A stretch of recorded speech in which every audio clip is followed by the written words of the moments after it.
താരപ്പകിട്ടിലേക്ക് സ്വാഗതം. മലയാളികളുടെ പ്രിയപ്പെട്ട സിംഗർ സുദീപാണ് ഇന്ന് നമ്മളോടൊപ്പം. മൃദുലേ ഹൃദയമുരളിയിലൊഴുകിവാ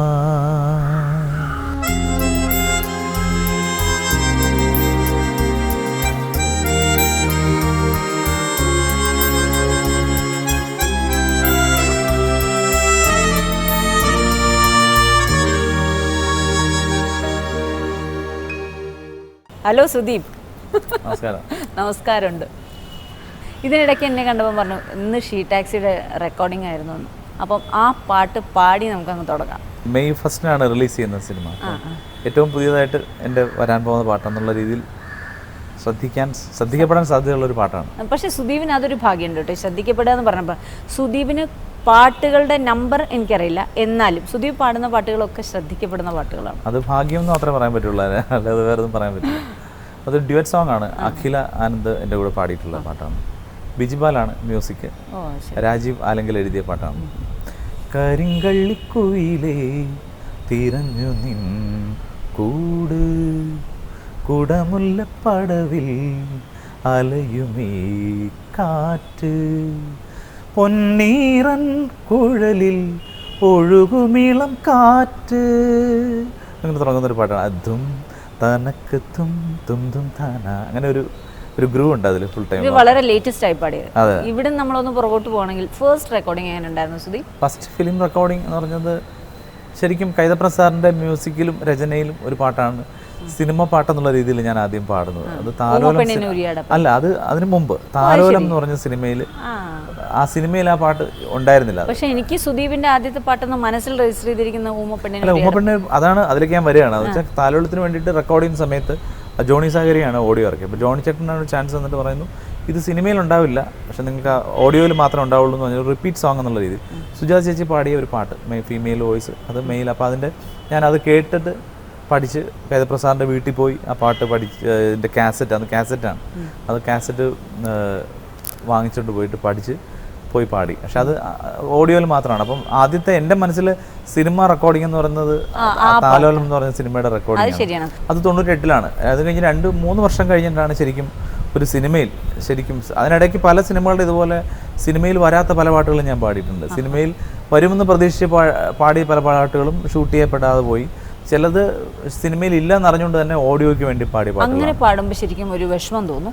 ഇല്ല, നമ്മളൊന്നും ഇല്ലാത്തവരെ സംബന്ധിച്ച് നോക്കുമ്പോൾ അതൊക്കെ നമ്മളെ വലിയ ചാൻസസ് ആണ്. ഇപ്പം ഞാൻ പാടി തുടങ്ങുന്ന സമയത്ത് ഒരു ഗാനമേളയ്ക്ക് പാടാൻ അവസരം കിട്ടണം എന്നാണ് ആഗ്രഹിച്ചിട്ടുള്ളത്. അത് കഴിഞ്ഞ് കുറച്ച് കഴിഞ്ഞപ്പോൾ ഒരു സ്റ്റുഡിയോയിൽ എന്തെങ്കിലും ഒരു ട്രാക്ക് പാടാൻ ഒരു അവസരം കിട്ടണം എന്ന് ആഗ്രഹിച്ചു. പിന്നെ അത് കഴിഞ്ഞ് കുറച്ചുകൂടെ കഴിഞ്ഞപ്പോഴത്തേക്ക് തോന്നി ഒരു പാട്ടെങ്കിലും സ്ട്രൈറ്റ് ആയിട്ട് വല്ല ഭക്തിഗാനം, ഒരു ഭക്തിഗാനങ്ങളോ ആൽബങ്ങളോ കിട്ടണമെന്ന് വരും. അങ്ങനെ ഓരോരോ ആഗ്രഹങ്ങൾ കൂടി വരുമ്പോഴത്തേക്ക് നമുക്ക് ഇത് കിട്ടുന്ന ഓരോന്നും ബോണസാണ്, അല്ലെങ്കിൽ അതെല്ലാം ചാൻസസ് ആയിട്ട് വരും. അല്ലാതെ അതിനകത്ത് വിഷമം തോന്നിയിട്ടില്ല. ഇപ്പോഴത്തെ ആഗ്രഹം എന്ന് പറയുന്നത് ഇപ്പോൾ പാടിയ പാട്ടുകൾ, ഇതുവരെ പാടിയതിനേക്കാൾ നല്ല പാട്ടുകൾ പാടാൻ അവസരം കിട്ടണേ എന്നുള്ളതാണ് ആഗ്രഹം. അല്ലാതെ പിന്നെ അതിനേക്കാൾ കടന്ന ആഗ്രഹങ്ങൾ വേണമെങ്കിൽ ആഗ്രഹിക്കാം, മറ്റു ഭാഷകളിൽ നല്ല പാട്ടുകൾ കിട്ടണമെന്ന് എന്ന് ആഗ്രഹിക്കാം. അതിപ്പോൾ ആഗ്രഹങ്ങൾ എന്നുള്ളതിനേക്കാൾ ഉപരിയായിട്ട് അതെല്ലാം ഒരു ഭാഗ്യമാണ് നമുക്കതെല്ലാം കൊണ്ട് തരുന്നത്. സിനിമ എന്നുള്ള രീതിയിൽ എൻ്റെ പാട്ട് ആദ്യം സിൽവർ സ്ക്രീനിൽ ആദ്യമായിട്ട് വരുന്നത് ഉമ്മപ്പെണ്ണൂരിയുടെ പയ്യനിലെ പാട്ടാണ്. അത് മോഹൻ ചേട്ടനാണ് മ്യൂസിക്, യൂസഫ് അലി സാർ എഴുതിയ പാട്ട്. വിനയൻ സാറാണ് പറയുന്നത് നീ ഇപ്പോൾ കുറേ സിനിമകളിൽ പാടിയെന്ന് പറയുന്നു, പക്ഷെ അതൊന്നും ഞാൻ സിനിമകൾ കണ്ടില്ല, അപ്പോൾ ഇനി എൻ്റെ സിനിമയിലൂടെ ആവട്ടെ എന്ന് പറഞ്ഞിട്ട് അദ്ദേഹമാണ് എനിക്ക് ചാൻസ് തരുന്നത്. ആ സിനിമയിൽ 2 പാട്ടുകൾ പാടിയിട്ടുണ്ട്. അധരം സഖി എന്ന് പറഞ്ഞ പാട്ടും മുല്ലയ്ക്ക് കല്യാണപ്രായം എന്ന് പറഞ്ഞാൽ അത് സോളോ അല്ല, എം ജി സുകുമാരേട്ടനും സുജാത ചേച്ചിയും ഞാനും കൂടെ പാടിയ ഒരു പാട്ട്. അധരം സഖി നമുക്കൊന്ന് കേൾക്കാം. അധരം സഖി മധുരം നീയേ കിടാമോ മിഴിയാം കടൽ തിരയിൽ ഞാൻ നീന്തി വന്നു അങ്ങനെ തുടങ്ങുന്ന പാട്ടാണ്. നമ്മുടെ ആദ്യത്തെ റെക്കോർഡിംഗ് സ്റ്റുഡിയോയിൽ കഴിഞ്ഞു, പക്ഷേ ഈവൻ റിലീസ് വരുമ്പോൾ എത്രത്തോളം എക്സൈറ്റഡ് ആയിട്ടായിരിക്കും നമ്മൾ തിയേറ്ററിൽ പോകുന്നത്? സിനിമയിലുള്ള പാട്ടുകൾ പോലെ തന്നെ ഞാൻ എൻജോയ് ചെയ്തിട്ടുള്ള ഒരു കാര്യമാണ് സിനിമയുടെ ഇൻ്റർവെല്ലിന് ചില പാട്ടുകൾ തിയേറ്ററിൽ പ്ലേ ചെയ്യുമല്ലോ. അപ്പം നമ്മൾ കുട്ടിക്കാലത്തൊക്കെ തിയേറ്ററിൽ സിനിമ കാണാൻ പോകുമ്പോൾ തിയേറ്ററിൽ മിക്കവാറും നല്ല സ്പീക്കേഴ്സ് ആയിരിക്കും. അപ്പോൾ നമ്മൾ നല്ല ഫീലാണ്. അപ്പോൾ ആ സമയത്ത് എല്ലാവരുടെയും ശ്രദ്ധ ഈ പാട്ടിലേക്ക് പോകും. അപ്പോൾ തിയേറ്ററിൽ സിനിമ കഴിഞ്ഞ് അടുത്ത ഹാഫ് അതിന് പരസ്യങ്ങൾക്കൊക്കെ മുമ്പ് ഇടയിൽ അല്ലെ സിനിമ തുടങ്ങുന്നതിന് മുമ്പ് ചില തിയേറ്ററിൽ പാട്ടുകൾ പ്ലേ ചെയ്യും. അപ്പോൾ ആ തിയേറ്ററിൽ അന്നത്തെ കാലത്ത് നമ്മൾ റെക്കോർഡിംഗ് സ്റ്റുഡിയോകളിലൊന്നും പോയിട്ടില്ല. അപ്പോൾ അവിടുത്തെ ഈ അക്വസ്റ്റിക്സ് ഒക്കെ കറക്റ്റായിട്ടുള്ള ഒരു സ്ഥലത്ത് ഇരുന്ന് ഒരു മറ്റൊരു ശല്യമില്ല സുഖമായിട്ട് പാട്ട് കേൾക്കുമ്പോഴുള്ള ഒരു അനുഭൂതി എന്ന് പറഞ്ഞറിയിക്കാൻ പറ്റില്ല. അപ്പോൾ അങ്ങനെയുള്ളൊരു സ്ഥലത്തുകൂടെ നമ്മുടെ ശബ്ദം ഈ സ്ക്രീനിൻ്റെ പിന്നിൽ നിന്ന് വരിക എന്നുള്ളത് ഒരു സ്വപ്നമായിരുന്നു. അപ്പോൾ അത് ആദ്യത്തെ സിനിമ മുതൽ ഇനി ഇപ്പം ഞാനിപ്പോൾ പറഞ്ഞ സ്ട്രീറ്റ് ടാക്സിയുടെ പാട്ട് വരെയും തിയേറ്ററിലൂടെ കേൾക്കുന്നതിൻ്റെ എൻ്റെ ആ ഒരു ആകാംക്ഷയോ അല്ലെങ്കിൽ അതിനകത്തുള്ള ഒരു ആവേശമൊന്നും ഒട്ടും കുറഞ്ഞിട്ടില്ല. അത് അന്നും ഇന്നും ഒരുപോലെ തന്നെയാണ്. തിയേറ്ററിൽ കേൾക്കുമ്പം ചിലപ്പം ചില പാട്ടുകൾ തിയേറ്ററിൽ കേൾക്കുമ്പം നമ്മൾ പാടിയപ്പോൾ സ്റ്റുഡിയോയിൽ കേട്ടതിനൊക്കെ കൂടുതൽ നമുക്ക് ഫീൽ ചെയ്യും. പാട്ടിനകത്ത് സങ്കടം ഉള്ളതുകൊണ്ടല്ല, നമുക്ക് അതിൻ്റെ ഒരു അത് വേറെ ആനന്ദ കണ്ണീർ എന്നൊക്കെ പറയാം. ചിലപ്പോൾ അറിയാതെ കണ്ണിൽ ഒരു ഈറിനണിഞ്ഞെന്ന് വരും. അത്രയും നമ്മൾ ആ പാട്ടിനോട് തിയേറ്റർ ഫീല്. പക്ഷേ ഒരു ലൈവ് സ്റ്റേജ് എന്ന് പറയുന്നത് ആദ്യമായിട്ട് സ്റ്റേജിൽ കയറിയ ഒരു അനുഭവം. ആദ്യമായിട്ട് സ്റ്റേജിൽ 3ാം ക്ലാസ്സിൽ പഠിക്കുമ്പോൾ തിരുവനന്തപുരം മോഡൽ സ്കൂളിൽ ലളിതഗാന മത്സരത്തിനാണ് ആദ്യമായിട്ട് സ്റ്റേജിൽ കയറിയത്. അന്ന് ലളിതഗാനങ്ങൾ പഠിക്കുന്നതിനൊരു സോഴ്സ് ഉണ്ടായിരുന്നു. ആകാശവാണിയിൽ ലളിത സംഗീത പാഠമുണ്ട്. അപ്പോൾ പല പാട്ടുകളും അന്നത്തെ ഏറ്റവും കൂടുതൽ ലളിതഗാനങ്ങൾ നമ്മൾ ശ്രദ്ധിക്കപ്പെടുന്ന പാട്ടുകൾ ചെയ്ത എം ജി രാധാകൃഷ്ണൻ സാറിൻ്റെയും പെരുമ്പാവൂർ രവീന്ദ്രനാഥ് സാറിൻ്റെയൊക്കെ പാട്ടുകൾ ഇങ്ങനെ കേട്ട് എൻ്റെ അച്ഛനൊക്കെ അത് കേട്ട് പല പാട്ടുകളും പഠിക്കും.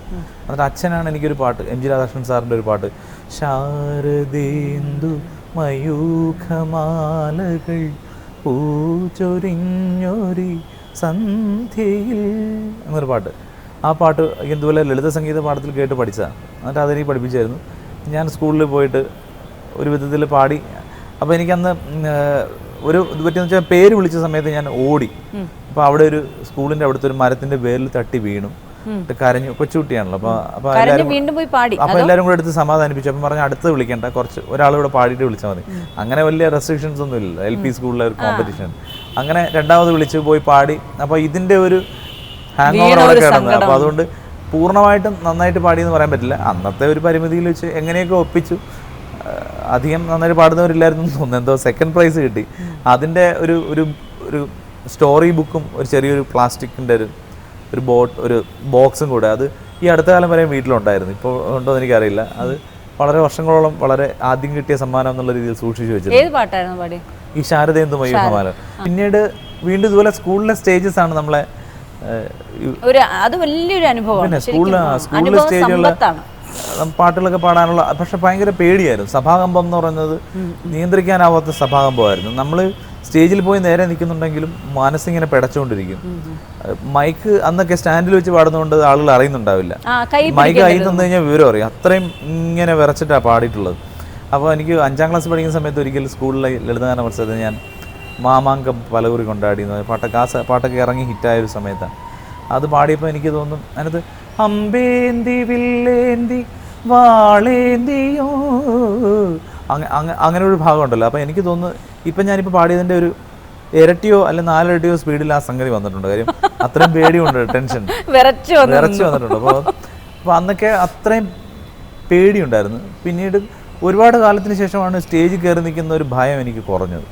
പക്ഷേ അത് കുറഞ്ഞത് എന്ന് വെച്ചാൽ അത് സ്റ്റേജുകളിൽ നിന്ന് തന്നെ പാടി മാറിയിട്ടുള്ളതാണ്. അത് സ്കൂൾ യൂത്ത് ഫെസ്റ്റിവൽ എന്നുള്ളത് ആ വേദികളെ ഒരിക്കലും മറക്കാൻ പറ്റില്ല. നമ്മുടെ സ്റ്റേജ് ഷോ എന്ന് പറയുമ്പോൾ ഇപ്പം ആദ്യമായിട്ട് എനിക്ക് തോന്നുന്നു ഒരുപാട് ഗാനമേളകളിൽ കൂടി പങ്കെടുത്ത് ഒരുപാട് പാടിയിട്ടാണ് സുദീപ് സിനിമയിലോട്ട് വന്നത്. പക്ഷെ ഗാനമേളയിൽ പാടുമ്പോൾ ഇപ്പോൾ നമുക്ക് എപ്പോഴും ഹിറ്റ് സോങ്ങുകളാണ് എന്നും ഗാനമേളയിൽ നമ്മൾ റീപ്രൊഡ്യൂസ് ചെയ്യുമ്പോഴും അത് ആൾക്കാർക്ക് ഇഷ്ടപ്പെടും. പക്ഷേ അത് പാടിയ ട്രൂ സിംഗർ അവിടെ വേദിയിലിരിക്കുമ്പോൾ ഇപ്പോൾ ദാസേട്ടൻ്റെ പാട്ട് പാടുമ്പോൾ ദാസേട്ടൻ അവിടെ ഓഡിയൻ്റായിരിക്കും, നമ്മൾ പാടുകയും ചെയ്യുന്ന ഒരു ഫീലിങ്ങിന് ഭയങ്കര പേടിയായിരിക്കും. ഏത് സ്റ്റേജിൽ പോയി നിൽക്കുമ്പോഴും നമ്മൾ അവിടെ ഇരിക്കുന്നവരെ കുറിച്ച് ചിന്തിക്കരുതെന്നാണ് അറിയാവുന്നവർ പറയുന്നത്. പക്ഷെ നമ്മുടെ കണ്ണ് ആദ്യം അവിടെ ഈ പറയാവുന്നുള്ളത് മാത്രമേ ഉള്ളൂ. ഇപ്പം നമ്മൾ പാടാൻ നിൽക്കുന്ന സമയത്ത് അവിടെ വേദിയിൽ പ്രത്യേകിച്ച് മ്യൂസിക് അറിയാവുന്നവരല്ലെങ്കിൽ നമ്മൾ ബഹുമാനിക്കുന്ന ആളുകൾ മുൻനിരയിലിരിക്കുമ്പോൾ എപ്പോഴും കുറച്ച് ടെൻഷൻ കൂടുതലായിരിക്കും. പക്ഷേ അതോടൊപ്പം തന്നെ നമ്മൾ കുറച്ച് കരുതലോടുകൂടി പാടും. നമ്മൾ അപ്പോൾ ഇതിന് വേറെ ഒരു തലം കൂടിയുണ്ട്. ആസ്വാദകരെ സംബന്ധിച്ച് നമ്മൾ എങ്ങനെ മനസ്സിലാക്കണം എന്നുള്ളതിനെ കുറിച്ച് പറയുന്ന വേറൊരു സാധാരണ അറിയാവുന്നവർ പറയുന്ന മറ്റൊരു കാര്യം, ഇത് ആരുണ്ടെന്ന് നോക്കരുതെന്ന് പറയുന്ന പോലെ തന്നെ നമ്മളെപ്പോഴും സ്റ്റേജിൽ പാടേണ്ടത് അവിടെ വന്നിട്ടുള്ള സാധാരണക്കാരനായ ഒരാൾക്ക് ഇഷ്ടപ്പെടാൻ വേണ്ടിയല്ല പാടേണ്ടത്. അവിടെ വന്നിട്ടുള്ള ഏറ്റവും വലിയ ക്രിട്ടിക്കായിട്ടുള്ള ഒരു സംഗീതത്തെ സംബന്ധിച്ച് അറിയാവുന്ന ഒരാൾക്ക് വേണ്ടി, അല്ലെങ്കിൽ ഏറ്റവും പെർഫെക്ഷനോട് കൂടി നമ്മൾ പാടിയാൽ ഈ അറിയാവുന്നവർക്കും ഇഷ്ടപ്പെടും, സാധാരണക്കാർക്ക് എന്തായാലും തീർച്ചയായിട്ടും ഇഷ്ടപ്പെടും. അപ്പം നമ്മളെപ്പോഴും പാടേണ്ടത് അവിടെ എല്ലാവർക്കും ഇതെല്ലാം അറിയാം എന്നുള്ളൊരു വിചാരത്തോടുകൂടി ഒരു ഉത്ഭയത്തോടുകൂടി വേണം എപ്പോഴും സ്റ്റേജിൽ പാടാൻ എന്നാണ് അറിവുള്ളവർ പറഞ്ഞു കേട്ടിട്ടുള്ളത്. അപ്പോൾ എപ്പോഴും ദാസേട്ടൻ്റെ പാട്ടുകൾ എപ്പോഴായിരിക്കും പാടി? ദാസാറിൻ്റെ പാട്ടുകൾ ഞാൻ ആദ്യമായിട്ട് അദ്ദേഹത്തിൻ്റെ മുന്നിൽ ഞാൻ പാടിയത് ഒരിക്കൽ സ്വന്തം എന്ന് പറഞ്ഞ ഒരു ഓഡിയോ ആൽബം എം ജയചന്ദ്രൻ ചേട്ടൻ ഈണമിട്ട ഈസ്റ്റ് കോസ്റ്റ് വിജയൻ സാർ എഴുതിയ അതിൻ്റെ ഓഡിയോ റിലീസ് എറണാകുളത്ത് വെച്ച് നടന്നു. അപ്പോൾ അന്നാണ് ദാസാറിന് മുമ്പ് പലതവണ കണ്ടിട്ടുണ്ടെങ്കിൽ അദ്ദേഹത്തിന് മുന്നിൽ പാടിയിട്ടില്ല. അപ്പോൾ അന്ന് ഞാൻ ഒരു പാട്ട് അതിന് മുമ്പ് ഓർമ്മയ്ക്കായി എന്ന് പറഞ്ഞ ആൽബത്തിലുള്ള പാട്ടുകൾ കൂടി അന്ന് അവിടെ സ്റ്റേജിൽ പാടുന്നുണ്ട്. അപ്പം ഞാൻ എന്നിണക്കിളിയുടെ നൊമ്പരഗാനം കേട്ടിന്നലെ ഉറങ്ങാതെ ഞാനിരുന്നു ആ പാട്ട് പാടി. അപ്പോൾ അത് പാടിപ്പി പറഞ്ഞ് ഞാൻ പാടാനായിട്ട് വന്ന് നിന്നപ്പോൾ നോക്കിയപ്പോൾ ദാസാറും മമ്മൂട്ടി സാറും കൂടെ വന്ന് മുന്നിലിരുന്നു. അപ്പോൾ അത് വലിയൊരു സ്റ്റേജല്ല, വളരെ ക്ലോസ് ആണ്, ഓഡിയൻസും സ്റ്റേജിൽ നിൽക്കുന്ന ആളും. ഓഡിയോ റിലീസ് അങ്ങനെ ആയിരിക്കുകയും ചെയ്യും. ഭയങ്കര വലിയ. അപ്പോൾ അങ്ങനെ വന്ന് ഇരുന്നപ്പോൾ ഞാൻ ആകെപ്പാടെ ഈ പറഞ്ഞ പോലെ എനിക്ക് ഭയങ്കര ഒരു ടെൻഷനായിരുന്നു. പക്ഷേ എങ്കിലും ഞാൻ വളരെ മനസ്സ് നിയന്ത്രിച്ച് എങ്ങനെയോ പാടി. അപ്പോൾ എനിക്കെന്തോ ഒരു പാടിയപ്പോൾ ഒരു മനസ്സിനൊരു സുഖം തോന്നി, കുഴപ്പമില്ലാതെ പാടാൻ പറ്റിയിരുന്നു. പക്ഷെ എന്നാലും അത് കഴിഞ്ഞിട്ട് ഞാൻ പാടി കഴിഞ്ഞിട്ട് മുന്നിലേക്ക് വന്നപ്പോഴത്തേക്ക് മമ്മൂട്ടി സാർ എൻ്റെ അടുത്ത് പറഞ്ഞു നന്നായിട്ട് പാടി കേട്ടോ എന്ന് പറഞ്ഞു. അപ്പോൾ ദാസാറ് കൂടെ ചിരിക്കുന്നു. അപ്പോൾ ദാസാറിനെ ചെന്ന് നമസ്കരിച്ചപ്പോഴാണ് മമ്മൂട്ടി സാർ പറയുന്നത് നന്നായി പാടി കേട്ടോ. അപ്പോൾ ഞാൻ പറഞ്ഞു താങ്ക് യു സാർ എന്ന് പറഞ്ഞത് എൻ്റെ അഭിപ്രായമല്ല കേട്ടോ, ദാസേട്ടൻ പറഞ്ഞാണെന്ന് പറഞ്ഞു. അപ്പോൾ എനിക്കത് വലിയൊരു അവാർഡ് പോലെ തോന്നി. അങ്ങനെയാണ് ഞാൻ ആദ്യമായിട്ട് അദ്ദേഹത്തിന് മുന്നിൽ പാടുന്നത്. പിന്നീട് പലപ്പോഴും സ്റ്റേജിൽ പാടുന്ന സമയത്ത് അദ്ദേഹം മുന്നിലിരിക്കാറുണ്ട്. മുന്നിലിരിക്കുമ്പോൾ ഉള്ളതെന്ന് വെച്ച് കഴിഞ്ഞാൽ അദ്ദേഹം ഏത് കൊച്ചുകുട്ടി പാടിയാലും അത് ആസ്വദിക്കുന്നത് നമുക്ക് കാണാൻ തന്നെ വലിയൊരു ഭംഗിയാണ്. ശരിക്കും താളമിട്ട് അല്ലെങ്കിൽ ഏത് സ്വരസ്ഥാനത്ത് കൂടെ ഒക്കെ പാട്ടുകാരൻ പോകുന്നുണ്ടെന്നുള്ളത് അദ്ദേഹത്തിൻ്റെ മുഖത്ത് നോക്കിയാൽ നമുക്ക് മനസ്സിലാവും. അത്രയും ശ്രദ്ധിച്ചാണ് ഓരോ പാട്ടുകൾ കേൾക്കുന്നത്. അപ്പോൾ ആസ്വദിക്കുന്നതിൻ്റെ ഒരു കല കൂടി നമ്മൾക്ക് അവിടുന്ന് പഠിക്കാൻ പറ്റും. ഈ റിയാലിറ്റി ഷോ വന്നതോടുകൂടി ആൾക്കാർ എത്രത്തോളം ഈ പാട്ടുകളിൽ എഡ്യൂക്കേറ്റഡായി? കാര്യം എല്ലാവരും അഭിപ്രായം പറയാറുണ്ട്. അപ്പോൾ എനിക്കൊന്ന് ടി വിയിലൂടെ ഇതൊരു ഒരു ഫ്രണ്ട്ലി മീഡിയത്തിലൂടെ വന്നതുകൊണ്ടാണോ ഇത്രയും ഇങ്ങനെ? അല്ല, ഈ റിയാലിറ്റി ഷോസിലൂടെ ഇപ്പം നമ്മളുടെ കേൾവിയുടെ അല്ലെങ്കിൽ കാഴ്ചയുടെ സമയം എന്ന് പറയുന്നതിൻ്റെ നല്ലൊരു ഭാഗം മ്യൂസിക്കിന് കിട്ടി എന്നുള്ളത് വലിയൊരു അഡ്വാൻറ്റേജാണ്. മുമ്പൊക്കെ എല്ലാ വീടുകളിലും രാവിലെ 1 മണിക്കൂർ അല്ലെ 1.5 മണിക്കൂർ CDs വെച്ച് പാട്ടുകൾ കേൾക്കുമായിരുന്നു, അല്ലെങ്കിൽ റേഡിയോയിലൂടെ കുറേ അധികം സമയം പാട്ടുകൾ കേൾക്കുമായിരുന്നു. ആ ഒരു ശീലം ടെലിവിഷൻ വന്നപ്പോൾ മാറി നിൽക്കുകയായിരുന്നു. അപ്പം മ്യൂസിക്കിനുള്ള സ്ഥാനം ജീവിതത്തിൽ നിന്നും കുറച്ച് അകന്നിരുന്നു. അത് തിരിച്ചു കൊണ്ടുവന്നു എന്നുള്ളത്. അപ്പോൾ 1 മണിക്കൂർ 1.5 മണിക്കൂർ റിയാലിറ്റി ഷോ കാണുമ്പോൾ അറിയാതെയോ അറിഞ്ഞോ നമ്മളൊരു 20-25 മിനിറ്റ് പാട്ട് കേൾക്കും. പിന്നെ ഈ പാട്ടിനെ കുറിച്ചുള്ള അഭിപ്രായങ്ങൾ കേൾക്കും. അപ്പോൾ അത്രയും മ്യൂസിക്കിലേക്ക് ആളുകളെ കൂടുതലായിട്ട് അടുപ്പിക്കാനുള്ളൊരു അവസരം ഉണ്ടായി. അല്ല, എന്നാലും ആൾക്കാർ അയ്യോ ശ്രുതി പക്ഷേ എന്നൊക്കെ പറഞ്ഞു അനുപല്ലവിയും ചരണമൊക്കെ പച്ച വെള്ളം പോലെ അറിയില്ല, അതെല്ലാവർക്കും അറിയാം. ഫ്ലാറ്റ് എന്നുള്ളത് മുമ്പ് ആളുടെ വിചാരം എന്താണ് ഫ്ലാറ്റ് എന്ന് പറഞ്ഞാൽ അറിഞ്ഞുകൂടാ. നാട്ടിൻപുറത്തുള്ള ആളുകൾക്കൊന്നും ഫ്ലാറ്റ് എന്ന് പറഞ്ഞാൽ എന്താണെന്ന് അറിഞ്ഞുകൂടാ. അപ്പം അപ്പോഴാണ് പറയുന്നത് ഈ മത്സരത്തിൽ വിജയിക്കുന്ന ആൾക്ക് 40 ലക്ഷം രൂപ ഫ്ലാറ്റ് എന്ന് പറഞ്ഞപ്പോൾ ഫ്ലാറ്റ് എന്ന് പറഞ്ഞാൽ ഒരു വീടാണ് അല്ലെങ്കിൽ ഒരു താമസിക്കുന്നുള്ള സ്പേസ് ആണെന്ന് മനസ്സിലാക്കി. പിന്നെ ഒരാൾ പാടുമ്പോൾ പറയുന്നത് അവിടെ ഫ്ലാറ്റ് ആയല്ലോ എന്ന് പറഞ്ഞപ്പോൾ പിന്നെ കൺഫ്യൂഷൻ ആയി. മോനെ അവിടെ കുറച്ച് ഫ്ലാറ്റ് ആയി കേട്ടോ. അപ്പം കിട്ടിയില്ലല്ലോ മത്സരം, പിന്നെ എങ്ങനെ ഫ്ലാറ്റ്? അപ്പം മനസ്സിലായത് മ്യൂസിക്കിലൊരു ഫ്ലാറ്റ് ഉണ്ട്. അതായത് ശ്രുതിയിൽ നിന്നും കുറച്ച് താഴെ ചേരാതെ ആ കൃത്യമായ നോട്ടിൽ താഴെ നിൽക്കുന്നതിനെയാണ് ഫ്ലാറ്റ് എന്ന് പറയുന്നത്. കുറച്ച് മുകളിൽ നിന്നാൽ ഷാർപ്പ് എന്ന് പറയും. അപ്പോൾ ഷാർപ്പായി ഫ്ലാറ്റായി എന്നൊക്കെ പറഞ്ഞ് പിന്നീട് ആളുകൾക്ക് മനസ്സിലായി തുടങ്ങി. അപ്പോൾ അതുകൊണ്ട് എന്ത് പറ്റിയെന്ന് വെച്ച് കഴിഞ്ഞാൽ വളരെ സാധാരണക്കാരായ ആളുകൾ വരെയും ഇതിനെക്കുറിച്ച് അഭിപ്രായം പറയാൻ തുടങ്ങി. മുമ്പൊക്കെ ആളുകൾ ഇത് കേട്ടങ്ങ് പോവുകയുള്ളൂ.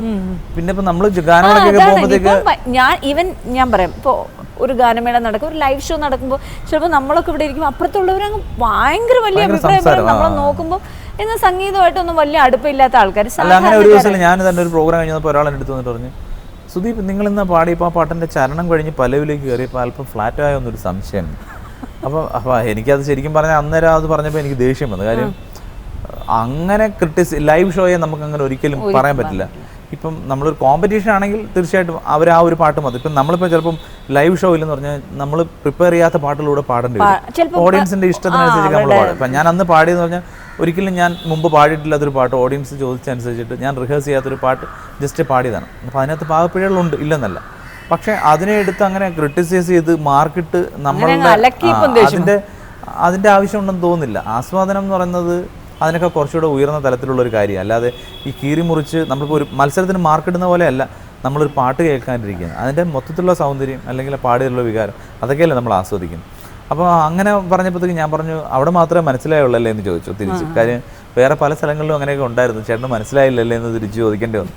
അപ്പോൾ അല്ല, അത് എൻ്റെ ഒരു കുറ്റം ഒരാൾ വിമർശന ബുദ്ധി ഒരാൾ സംസാരിക്കുമ്പോൾ അതിനെ നിരസിച്ച് അതിനെ മുഖം തിരിച്ച് പറയുന്നതല്ല. അങ്ങനെ ഒരു ആസ്വാദനത്തിൻ്റെ കാര്യം ഉണ്ടോ എന്ന് എനിക്ക് തോന്നുന്നില്ല. പക്ഷെ എന്തായാലും റിയാലിറ്റി ഷോയിലൂടെ ജനങ്ങൾ കേട്ട പാട്ടുകളെല്ലാം പഴയ പല പാട്ടുകളും മറന്നിരുന്ന പാട്ടുകൾ ഓർമ്മിക്കാനുള്ള ഒരു കാരണം. പിന്നെ മാത്രമല്ല സംഗീതത്തോട് കുറച്ച് ആഭിമുഖ്യം ഉണ്ടായി പറയുമ്പോഴേ ഇപ്പം എന്നോട് പെട്ടെന്ന് ഒരാൾ പെട്ടെന്ന് ഇഷ്ടമുള്ളൊരു പാട്ട് ഏതാണോ രണ്ടുപേരും പാടാനോ അല്ലെങ്കിൽ ഏറ്റവും ഇഷ്ടമുള്ള പാട്ട് ഏതെന്ന് ചോദിച്ചാൽ പാടാൻ പറഞ്ഞാൽ സുദീപിനോട് ഞാൻ പാടാൻ പറയുന്നത് വേറെ കാര്യം. ഏറ്റവും ഇഷ്ടമുള്ള പാട്ട് ഏതാ എന്ന് ചോദിച്ചാൽ ഞാൻ പഴയ പാട്ടുകളായിരിക്കും പറഞ്ഞത്. ഇന്ന് ഏത് മലയാളിക്കും ഓർമ്മയിൽ വരുന്നത് 80s-ലെയും 70s-ലെയും സോങ് ആയിരിക്കും. പെട്ടെന്ന് ഇപ്പം ഇന്നിപ്പം എനിക്ക് തോന്നുന്നു വളരെ ഇപ്പം ഈ ജനുവരി തൊട്ട് ഇതുവരെ റിലീസ് ചെയ്ത പാട്ടുകൾ എൻ്റെ മനസ്സിൽ പെട്ടെന്ന് ഒരു പാട്ടും ഓർമ്മ വരുന്നില്ല. അതിന് ഒരുപാട് കാരണങ്ങളുണ്ട്. ഇപ്പോൾ ഈ ജനുവരി മുതൽ ഇറങ്ങിയ ഇപ്പം മാർച്ച് ഏപ്രിൽ ഇപ്പോൾ ഇത്ര 3-4 മാസമായില്ലേ, ഈ മാസത്തിനുള്ളിൽ ഇറങ്ങിയ എത്ര സിനിമയുടെ CD വാങ്ങിച്ച് കേട്ടിട്ടുണ്ട്? ഇല്ല ഇല്ല, തീർച്ചയായിട്ടും ഇല്ല. പക്ഷെ അതിനൊന്നും നമുക്കൊരു സമയമില്ല. ഞാൻ ചോദിക്കട്ടെ, ഒരു ചോദ്യം കൂടെ, അങ്ങനെ നമ്മളെ CD ഇറങ്ങി വാങ്ങിപ്പിക്കാൻ പ്രേരിപ്പിക്കുന്ന ഒരു പാട്ട് പറയും. അത്തരം പാട്ടുകളും കുറവാണ്. അല്ല എന്ന് വെച്ചാൽ ഇപ്പോൾ സംഭവിക്കുന്നതെന്ന് വെച്ചാൽ പലപ്പോഴും സിനിമയുടെ വിഷ്വലുമായിട്ട് ചേർന്ന് നിൽക്കുന്ന പാട്ടുകളാണ് കൂടുതലുണ്ടാകുന്നത്. അപ്പം സിനിമയുടെ വിഷ്വലുമായിട്ട് ചേർന്ന് കാണുമ്പോഴാണ് അതിന് ഭംഗി. അതുപോലെ പാട്ടുകളും ചിലപ്പം ലിറിക്സും അതിൻ്റെ വോക്കൽ പാർട്ടില്ലേ, ഒരു പാട്ടിലുള്ള ഒരു ഗായകൻ്റെ അല്ലെങ്കിൽ ഗായികയുടെ ശബ്ദം എന്ന് പറയുന്നതും അതിൻ്റെ ഓർക്കസ്ട്രേഷനും എല്ലാം കൂടെ ചേർന്ന് വരുമ്പോഴേ അതിനൊരു പാട്ടിൻ്റെ രൂപം ഉണ്ടാവുള്ളൂ. അല്ലാതെ പാട്ടായിട്ട് പാടി ആസ്വദിക്കാൻ പറ്റുന്ന പാട്ടുകൾ ഉണ്ടാവണമെന്നില്ല. മുമ്പ് അങ്ങനെയല്ല. ഇപ്പോൾ പലപ്പോഴും ഒരു പാട്ടുണ്ടായി വരുന്ന ആദ്യം അതിൻ്റെ ഒരു റിതം ഗ്രൂവ് ഉണ്ടാകുന്നു, അതിൻ്റെ കൂടെ ഒരു കോഡ് പ്രോഗ്രഷൻ അവർ ഇന്നത് വേണം തീരുമാനിക്കുന്നു, അതിൻ്റെ പുറത്തൊരു ട്യൂൺ വേണം തീരുമാനിക്കുന്നു, അത് വോക്കലായിരിക്കും, ആ വോക്കൽ ട്യൂണിന് പറ്റുന്ന ലിറിക്സ് പിന്നെ കണ്ടുപിടിക്കുന്നു. അപ്പോൾ ഇതിൻ്റെ റിവേഴ്സ് ഒരു പ്രോസസ്സായിരുന്നു പണ്ട്. ആദ്യം ഒരു ലിറിക്സ് ഉണ്ടാകുന്നു, ലിറിക്സ് തന്നെ ഒരു സംഗീത സംവിധാനം ഒരുപാട് തവണ പാടി നോക്കുന്നു, പിന്നെ അതിന് വേണ്ട കോഡ്സ് ഏതാണെന്ന് തീരുമാനിക്കുന്നു, ബാക്കിങ് കഴിഞ്ഞിട്ട് പിന്നെ അതിനൊരു റിതം സെറ്റ് ചെയ്യുന്നു, റെക്കോർഡ് ചെയ്യണം. അപ്പോൾ ഇത് തിരിച്ചും മറിച്ചും ചിന്തിക്കുമ്പോൾ അപ്പോൾ അങ്ങനെ വരുമ്പോൾ ആദ്യം ഉണ്ടായ ലിറിക് ആയതുകൊണ്ട് തന്നെ അത് ഒരുപാട് തവണ പാടി നോക്കിയിട്ടായിരിക്കും ഒരു ട്യൂൺ ഫിക്സ് ചെയ്യുന്നത്. അപ്പോൾ ആ ലിറിക്സിന് ഏറ്റവും അനുയോജ്യമായ ട്യൂണ് സെലക്ട് ചെയ്യാൻ ശ്രമിക്കും. പിന്നെ മാത്രമല്ല ഈ പാട്ടുകൾ പലതവണ റേഡിയോയിലൂടെ അല്ലെങ്കിൽ CD കാസറ്റോ ഒക്കെ ആയിട്ടൊക്കെ കേട്ട് മനസ്സിൽ പതിഞ്ഞതിന് ശേഷമാണ് ഒരാൾ സിനിമ കാണാൻ പോകുന്നത്. അപ്പോൾ ആ സിനിമയിൽ വിഷ്വലിനേക്കാൾ കൂടുതൽ ഈ പാട്ട് മനസ്സിൽ പതിഞ്ഞിട്ടുണ്ടാവും. പക്ഷെ ഇപ്പോൾ അങ്ങനെയല്ല, പാട്ടിനൊരു കാവ്യഭംഗി കൂടുതലായിരുന്നു. അല്ല, ഉണ്ട്, അത് തീർച്ചയായിട്ടും ഉണ്ട്. പഴയ അത്രയും കവിതയ്ക്ക് ഇപ്പോഴും പല പാട്ടുകളിലും കവിതയുടെ അംശം വലുതായിട്ടുള്ള പാട്ടുകളുണ്ട്, ഇല്ലെന്ന് പറയാൻ പറ്റില്ല.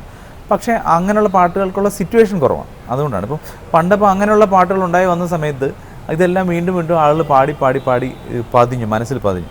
അത് നമ്മുടെ കുട്ടിക്കാലം പോലും നമ്മൾ കേട്ട് വന്നിട്ടുള്ള അത്തരം പാട്ടുകളായതുകൊണ്ട് അതിനോടൊരു താല്പര്യം ഉണ്ടാവും. പക്ഷേ ഇന്നത്തെ തലമുറയിലുള്ള നമ്മളുടെയൊക്കെ ഏജ് ഗ്രൂപ്പിനൊക്കെ വളരെ താഴെയുള്ള 10-15 വയസ്സുള്ള അല്ലെങ്കിൽ 20 വയസ്സുള്ള ഈ തലമുറ ഒരു കുട്ടിയോട് ചോദിച്ചാൽ ഈ കഴിഞ്ഞ 3 മാസത്തിലെ ഏറ്റവും വലിയ ഹിറ്റ് പാട്ടെന്ന് അവരൊരു പക്ഷേ പറയുമായിരുന്നു. അതുപോലെ ഇപ്പം സിംഗേഴ്സിന് പണ്ട് സ്റ്റുഡിയോ അല്ലെങ്കിൽ ഒരു പ്ലേ ബാക്ക് കഴിഞ്ഞു, ഒരുപാട് ലൈവ് ഇല്ല. ഇപ്പോൾ എന്ന് പറഞ്ഞാൽ ലൈവ് ഷോ ഉണ്ട്, ഒരുപാട് പെർഫോം ചെയ്യണം. അപ്പോൾ എത്രത്തോളം കോസ്റ്റ്യൂമിലൊക്കെ ശ്രദ്ധിക്കും? മുമ്പൊക്കെ ഈ പറഞ്ഞ പോലെ ഒരു പ്രോഗ്രാം എന്ന് പറഞ്ഞു കഴിഞ്ഞാൽ പാട്ടിനെ കുറിച്ച് മാത്രമേ ചിന്തിക്കുള്ളൂ. നമ്മൾ സാധാരണഗതിയിൽ ഇടുന്ന വേഷം എന്താണോ ആ വേഷത്തോടുകൂടി തന്നെ നേരെ സ്റ്റേജിൽ പോവുക, പാട്ട് പാടുക, തിരിച്ചു പോരുക. അതിന് മുമ്പ് പ്രോഗ്രാമിന് മുമ്പ് മേക്കപ്പ് ചെയ്യണമെന്നോ അല്ലെങ്കിൽ എൻ്റെ രൂപം ഇങ്ങനെ ആയിരിക്കണം അങ്ങനെ ഒരു ചിന്ത ഉണ്ടായിട്ടില്ല. അത് എനിക്കെന്നല്ല, ഗായകർക്ക് അങ്ങനെ ചിന്ത ഉണ്ടായിരുന്നില്ല. കുറച്ച് ആളുകളൊക്കെ ഒരു പക്ഷേ വൃത്തിയായിട്ട് ഡ്രസ്സ് ചെയ്ത് പോയിട്ടുള്ളവരും ഇല്ലെന്നല്ല, കുറച്ച് ആളുകളൊക്കെ ശ്രദ്ധിക്കുന്നവരും ഉണ്ടായിരുന്നു. ഞാനൊന്നും അങ്ങനെ ശ്രദ്ധിക്കുന്ന ആളെ ആയിരുന്നില്ല, ഒട്ടും ശ്രദ്ധിച്ചിട്ടില്ല. പിന്നീട് ചാനൽസിലൊക്കെ പ്രോഗ്രാം ചെയ്തു തുടങ്ങിയ സമയത്ത് ക്യാമറാമാന്മാരും അതിൻ്റെയൊക്കെ പ്രോഗ്രാം പ്രൊഡ്യൂസേഴ്സൊക്കെ വന്നിട്ട് പറയും കുറച്ചുകൂടെ കോസ്റ്റ്യൂമിലൊക്കെ ഒന്ന് ശ്രദ്ധിക്കണേ എന്ന് പറയുമ്പോഴത്തേക്ക് നമ്മൾ മനഃപൂർവ്വമായിട്ട് കുറച്ച് കൂടുതൽ ശ്രദ്ധിക്കാൻ തുടങ്ങി. അപ്പോൾ കുറച്ച് കളർഫുള്ളായ ഡ്രസ്സ് അല്ലെങ്കിൽ കുറച്ച് വള്ളി പുള്ളി പടമൊക്കെ ഉള്ള ഡ്രസ്സ് ഇതൊക്കെ ഇടാൻ തുടങ്ങി. പക്ഷേ അങ്ങനെ ഒരു ഐഡൻറ്റിറ്റി ആവുമോ എന്ന് പേടിച്ചു പിന്നീട്. കാര്യം ഒരു ദിവസം ഞാനും വൈഫും കൂടെ ട്രെയിനിൽ യാത്ര ചെയ്യുന്ന സമയത്ത് ഒരാൾ വൈഫിനെ വിളിച്ചിട്ട് പറയുന്നത്, നിനക്ക് ഇഷ്ടമുള്ള ഒരു പാട്ടുകാരൻ നമ്മുടെ കൂടെ ട്രെയിനിലുണ്ട്. വൈഫ് വേറെ എവിടെ ഇരിക്കുക. അപ്പോൾ പറഞ്ഞാൽ എന്നെ കാണുന്നില്ല, ഞാൻ മാറിയ സമയം എൻ്റെ വൈഫ് ഇത് കേൾക്കുന്നുണ്ട്. അപ്പം പറയുന്നു, അപ്പം എന്താ അവർക്ക് മനസ്സിലാവാതെ അവർ പറയും, നിനക്കറിയില്ല മറ്റേ ഭയങ്കര കളർഫുള്ളായിട്ടുള്ള ഈ വരയും കുറിയൊക്കെ ഉള്ള ഷർട്ട് ഇടുന്ന ഒരാളില്ലേ എന്ന് ചോദിക്കുന്നു. പേര് ഓർമ്മ വരുന്നില്ല, പേര് പറഞ്ഞു കൊടുക്കാൻ വേണ്ടി. അപ്പം ഞാൻ വൈഫ് എന്നോട് ഇത് പറഞ്ഞ എൻ്റെ ഐഡൻറ്റിറ്റി അങ്ങനെ ആയി പോകുമെന്ന് പേടിച്ചു. അതിൽ പിന്നെ ഞാൻ ഒരിക്കലും പബ്ലിക്കിൽ അങ്ങനെ ഒരു കളർഫുള്ളായ ഡ്രസ്സസ് ഒന്നും ഇടാറില്ല. സാധാരണ നമ്മളുടെ കാഷ്വൽ വെയർസ് യൂസ് ചെയ്യും. പക്ഷേ സ്റ്റേജിൽ ശ്രദ്ധിക്കാറുണ്ട്. കാര്യം പണ്ടത്തെ പോലെയല്ല, ഒരു സ്റ്റേജ് എന്ന് പറഞ്ഞാൽ അപ്പം കണ്ട് മറക്കാനുള്ളതല്ല. അത് പലതവണ ആളുകൾ ടെലിവിഷനിലൂടെ വീണ്ടും കാണാൻ സാധ്യതയുള്ള ഒരു പരിപാടിയായിരിക്കും നമ്മൾ അവതരിപ്പിക്കുന്നത്. അപ്പോൾ നമ്മൾ അപ്പിയറൻസ് ഒക്കെ നന്നായിരിക്കേണ്ടത് എന്ന് ഓർത്തിട്ട് പലപ്പോഴും നല്ല, മാത്രമല്ല നമ്മളുടെ കൂടെയുള്ള മറ്റ് ഗായകരെല്ലാവരും നല്ല രീതിയിൽ ഡ്രസ്സ് ചെയ്ത് വരുമ്പോൾ അതുമായിട്ട് മാച്ച് ചെയ്യാൻ കൂടെ വേണമല്ലോ. സുദീപ് ഗാനമേളകളിൽ ഒരുപാട് പാടിയിട്ടാണ് സിനിമയിലോട്ട് വന്നത്. ഇന്ന് സിനിമയിൽ വന്നത് തന്നെ 2001 ആദ്യത്തെ പാട്ടെന്ന് തോന്നുന്നു. പക്ഷെ പിന്നെയും കുറച്ചുകൂടെയൊക്കെ കാത്തിരിക്കേണ്ടി വന്നു. എഗെയിൻ പിന്നെയും വെയിറ്റ് ചെയ്യേണ്ടി വന്നു. പക്ഷെ ഇന്നൊരു സിംഗർ, ഒരു പുതിയ സിംഗർ ഇപ്പം പാടുവാണെങ്കിൽ എത്രത്തോളം സ്ട്രഗിളാണ് ആ ഒരു ഐഡൻറ്റിറ്റി വീണ്ടെടുക്കാൻ, അത് കീപ്പപ്പ് ചെയ്യാൻ? എന്നുവെച്ചാൽ എൻ്റെ കരിയർ എന്ന് പറഞ്ഞാൽ തുടങ്ങിയ എന്നോടൊപ്പം ഏകദേശം സമകാലികരായ മറ്റ് പാട്ടുകാർ വന്ന ആളുകളുടെ കരിയറിൻ്റെ ഡെവലപ്മെൻറ്റ് വെച്ച് നോക്കുമ്പം എൻ്റേത് ഇതുവരെയുള്ള മൊത്തം കരിയറിൻ്റെ ഒരു സമയം നോക്കിയാൽ അതിൻ്റെ ആദ്യത്തെ പകുതി എന്നെ സംബന്ധിച്ച് അത്ര നല്ലതെന്ന് വെച്ചാൽ അത്ര ഫാസ്റ്റായിട്ട് ഞാൻ ലൈം ലൈറ്റ് വന്ന ആളല്ല. ആദ്യം 1-2 പാട്ടുകൾ കിട്ടി, ഇങ്ങനൊരു പാട്ടുകാരനുണ്ട് എന്നൊക്കെ അവിടെ ഇവിടെയൊക്കെ ആളുകൾ അറിഞ്ഞു. പിന്നെ ചാനലിലൊക്കെ കുറേ പരിപാടികളിൽ ഞാൻ ആങ്കറിങ് ഒക്കെ ചെയ്തിട്ടുണ്ട് കുറേ. പിന്നെ ചില മ്യൂസിക്കൽ ഷോസ് പ്രസൻറ്റ് ചെയ്തിട്ടുള്ളതുകൊണ്ട് ഇങ്ങനെ ഒരാളെ ആളിൽ തിരിച്ചറിഞ്ഞു. പക്ഷേ ഒരു പ്ലേ ബാക്ക് സിംഗർ എന്നുള്ളൊരു അംഗീകാരം എനിക്ക് കിട്ടാനായിട്ട് ഞാൻ കുറേ വർഷങ്ങളോടെ കാത്തിരിക്കേണ്ടി വന്നു. അപ്പോൾ എത്രത്തോളം ഡെസ്പാവോ സുദീപ്? അല്ല, അപ്പോഴൊക്കെ എൻ്റെ മനസ്സിൽ എൻ്റെ ഗുരുനാഥനായിരുന്ന ദേവരാജൻ മാസ്റ്റർ പറഞ്ഞ ഒരു വാക്ക് എൻ്റെ മനസ്സിൽ ഞാൻ മന്ത്രം പോലെ കൊണ്ടു നടന്നിട്ടുണ്ട്. എന്ന് വെച്ചാൽ മാസ്റ്ററിൻ്റെ അടുത്ത് ഒരിക്കൽ പറഞ്ഞു, ആ സമയത്ത് എനിക്ക് അത് മാസ്റ്റർ അടുത്ത് കൂടുതലായി ബുക്കറിൻ്റെ സമയത്ത് അധികം സിനിമകളൊന്നും ഇല്ല, 1-2 സിനിമകളൊക്കെ പാടിയിട്ടുള്ളൂ.